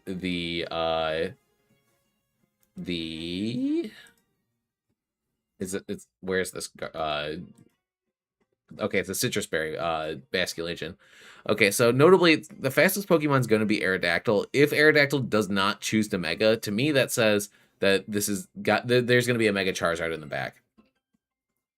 Also notably, if Aerodactyl chooses not to Mega, it could be to save the Citrus Berry, or to make it so they can't use the Citrus Berry. We're going to see that King Gambit is going to switch in. Aerodactyl does choose the Mega, which means that if Charizard is in the back, it's not going to be Megaing. Mega Aerodactyl is going to potentially be able to remove this Scovillain. Scovillain's also going to opt to Mega. Is this a Moody Scovillain? It is. They could have slow played it a little, but they decided not to. They did not want to risk letting this King Gambit get set up. Scovillain is going to Mega. We're going to see a Swords Dance from the King Gambit. It looks like they're playing really, really offensively. The question is Kyler going to be punished for that? We do see the Overheat come out. It looks like they are going to be. King Gambit goes down to 1% HP. Showing, hey, if you choose to disrespect me, I'm going to completely run away with it. Scovillain's attack does get lowered, but at the same time, now we're in a bit of a tricky situation where it's like Aerodactyl is really not threatening this King Gambit. Yes, it is threatening Scovillain, but King Gambit isn't even threatening King Gambit. So, like, this 1% plus 2 King Gambit, like, in theory could have been really scary if Scovillain chose not to attack, but since it did, like, now I feel like Kyler's going to have to work really hard to secure this game, knowing that there's a Basculegion waiting in the wings to take out this Aerodactyl if any chip has got on it. I think that's pretty safe for Scovillain to just click Protect and King Gambit to just kind of either set up Swords Dance or clean house. We do see Scovillain does opt for that Protect. Aerodactyl goes for the dual wing beat, which is going to fail. And we see a Kowtow Cleave come out from the +2 King Gambit into the other King Gambit. It's going to do about 35%. Not enough damage to do a huge mark on this Pokemon. Kowtow Cleave into the Aerodactyl is just going to do even more damage back. So, honestly, Aerodactyl is now in range of Sucker Punch. I think you could just Sucker Punch Aerodactyl and click Rage Powder, and you'd just be trading, like, your King Gambit. Okay. If you click Sucker Punch into Aerodactyl and click Rage Powder, you could trade their Aerodactyl and King Gambit for just your Scovillain, which is a pretty good trade. You get their Mega and their setup Pokemon. Honestly, I don't even know if Scovillain's going to go down to the +2 King Gambit. You might not even lose anything for that trade. Aerodactyl's going to opt for a Protect, saying, hey, I think I can get more value if I just stay around for a little bit longer. Sucker Punch is going to come out from the King Gambit. It is going to fail. They're thinking the same thing I was thinking. Cowtail Cleave's going to come out into their King Gambit. It's going to get a bit more chip. Giga Drain's going to come out, and there goes King Gambit. I think the correct play there probably was Rage Powder because, I mean, I guess you get to keep your Scovillain completely healthy, which is nice. But at the same time, I don't know. I think, okay, I guess if Farragraph's in the back, there is a world where you could do more stuff. Okay, yeah. Farragraph is going to come in. Maybe there's a world where Helping Hand Rock Slide can pick up both Pokemon, but all you have to do is protect the King Gambit, and then your Aerodactyl's getting burned on Kyler's side of the field. All right. Farragraph is relatively healthy. We do know that it has a decent matchup into Basculegion, but it has a really unfavorable matchup into King Gambit. So if we can't remove this King Gambit, I see it being a really uphill battle for Kyler. So let's see what's going to happen here. Scovillain is really doing a good job of controlling the board. Having no Leech Seed doesn't really seem to be a problem for this Pokemon. It is at -2, but okay, we actually are going to see a Helping Hand come out. We don't see a Protect yet. Protect would come next. No Protect at all. Helping Hand Rock Slide is not enough to remove either Pokemon. King Gambit and Scovillain will both be surviving this attack. But there is a world where King Gambit does get flinched here. We do see Spicy Spray activates. We always knew that. We knew that was always going to happen. Aerodactyl survives, but it's not going to matter because the burn is going to end up doing the little bit of chip that it needs to here. Cowtail Cleave is going to come out. Yes, there is a Culber Berry, but this is +2. Or no, wait, it's not. Never mind, sorry. Culber Berry comes out. It is going to keep Farragraph around for one more turn. Life Orb will actually end up doing the job. And now, down goes Aerodactyl. And who is the final Pokemon for Kyler? Honestly, it's probably not Charizard.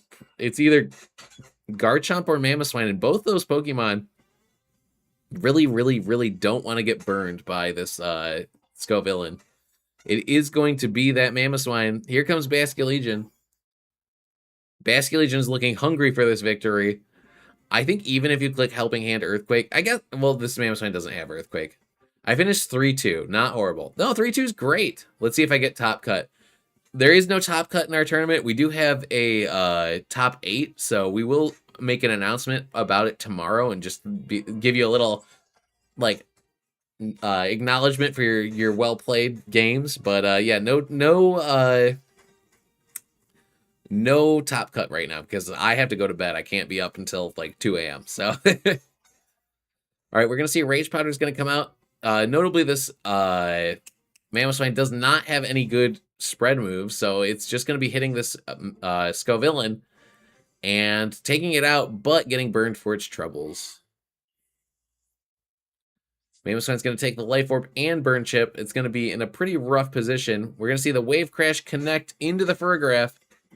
Down goes Farragraph, and now it is a 2v1 versus it's Burned Mamoswine versus Basculegion, and whatever the fourth and final Pokemon is for We Are Toast. It doesn't matter. We are not going to see it. Kyler is going to forfeit, and it looks like We Are Toast is going to be the victor today.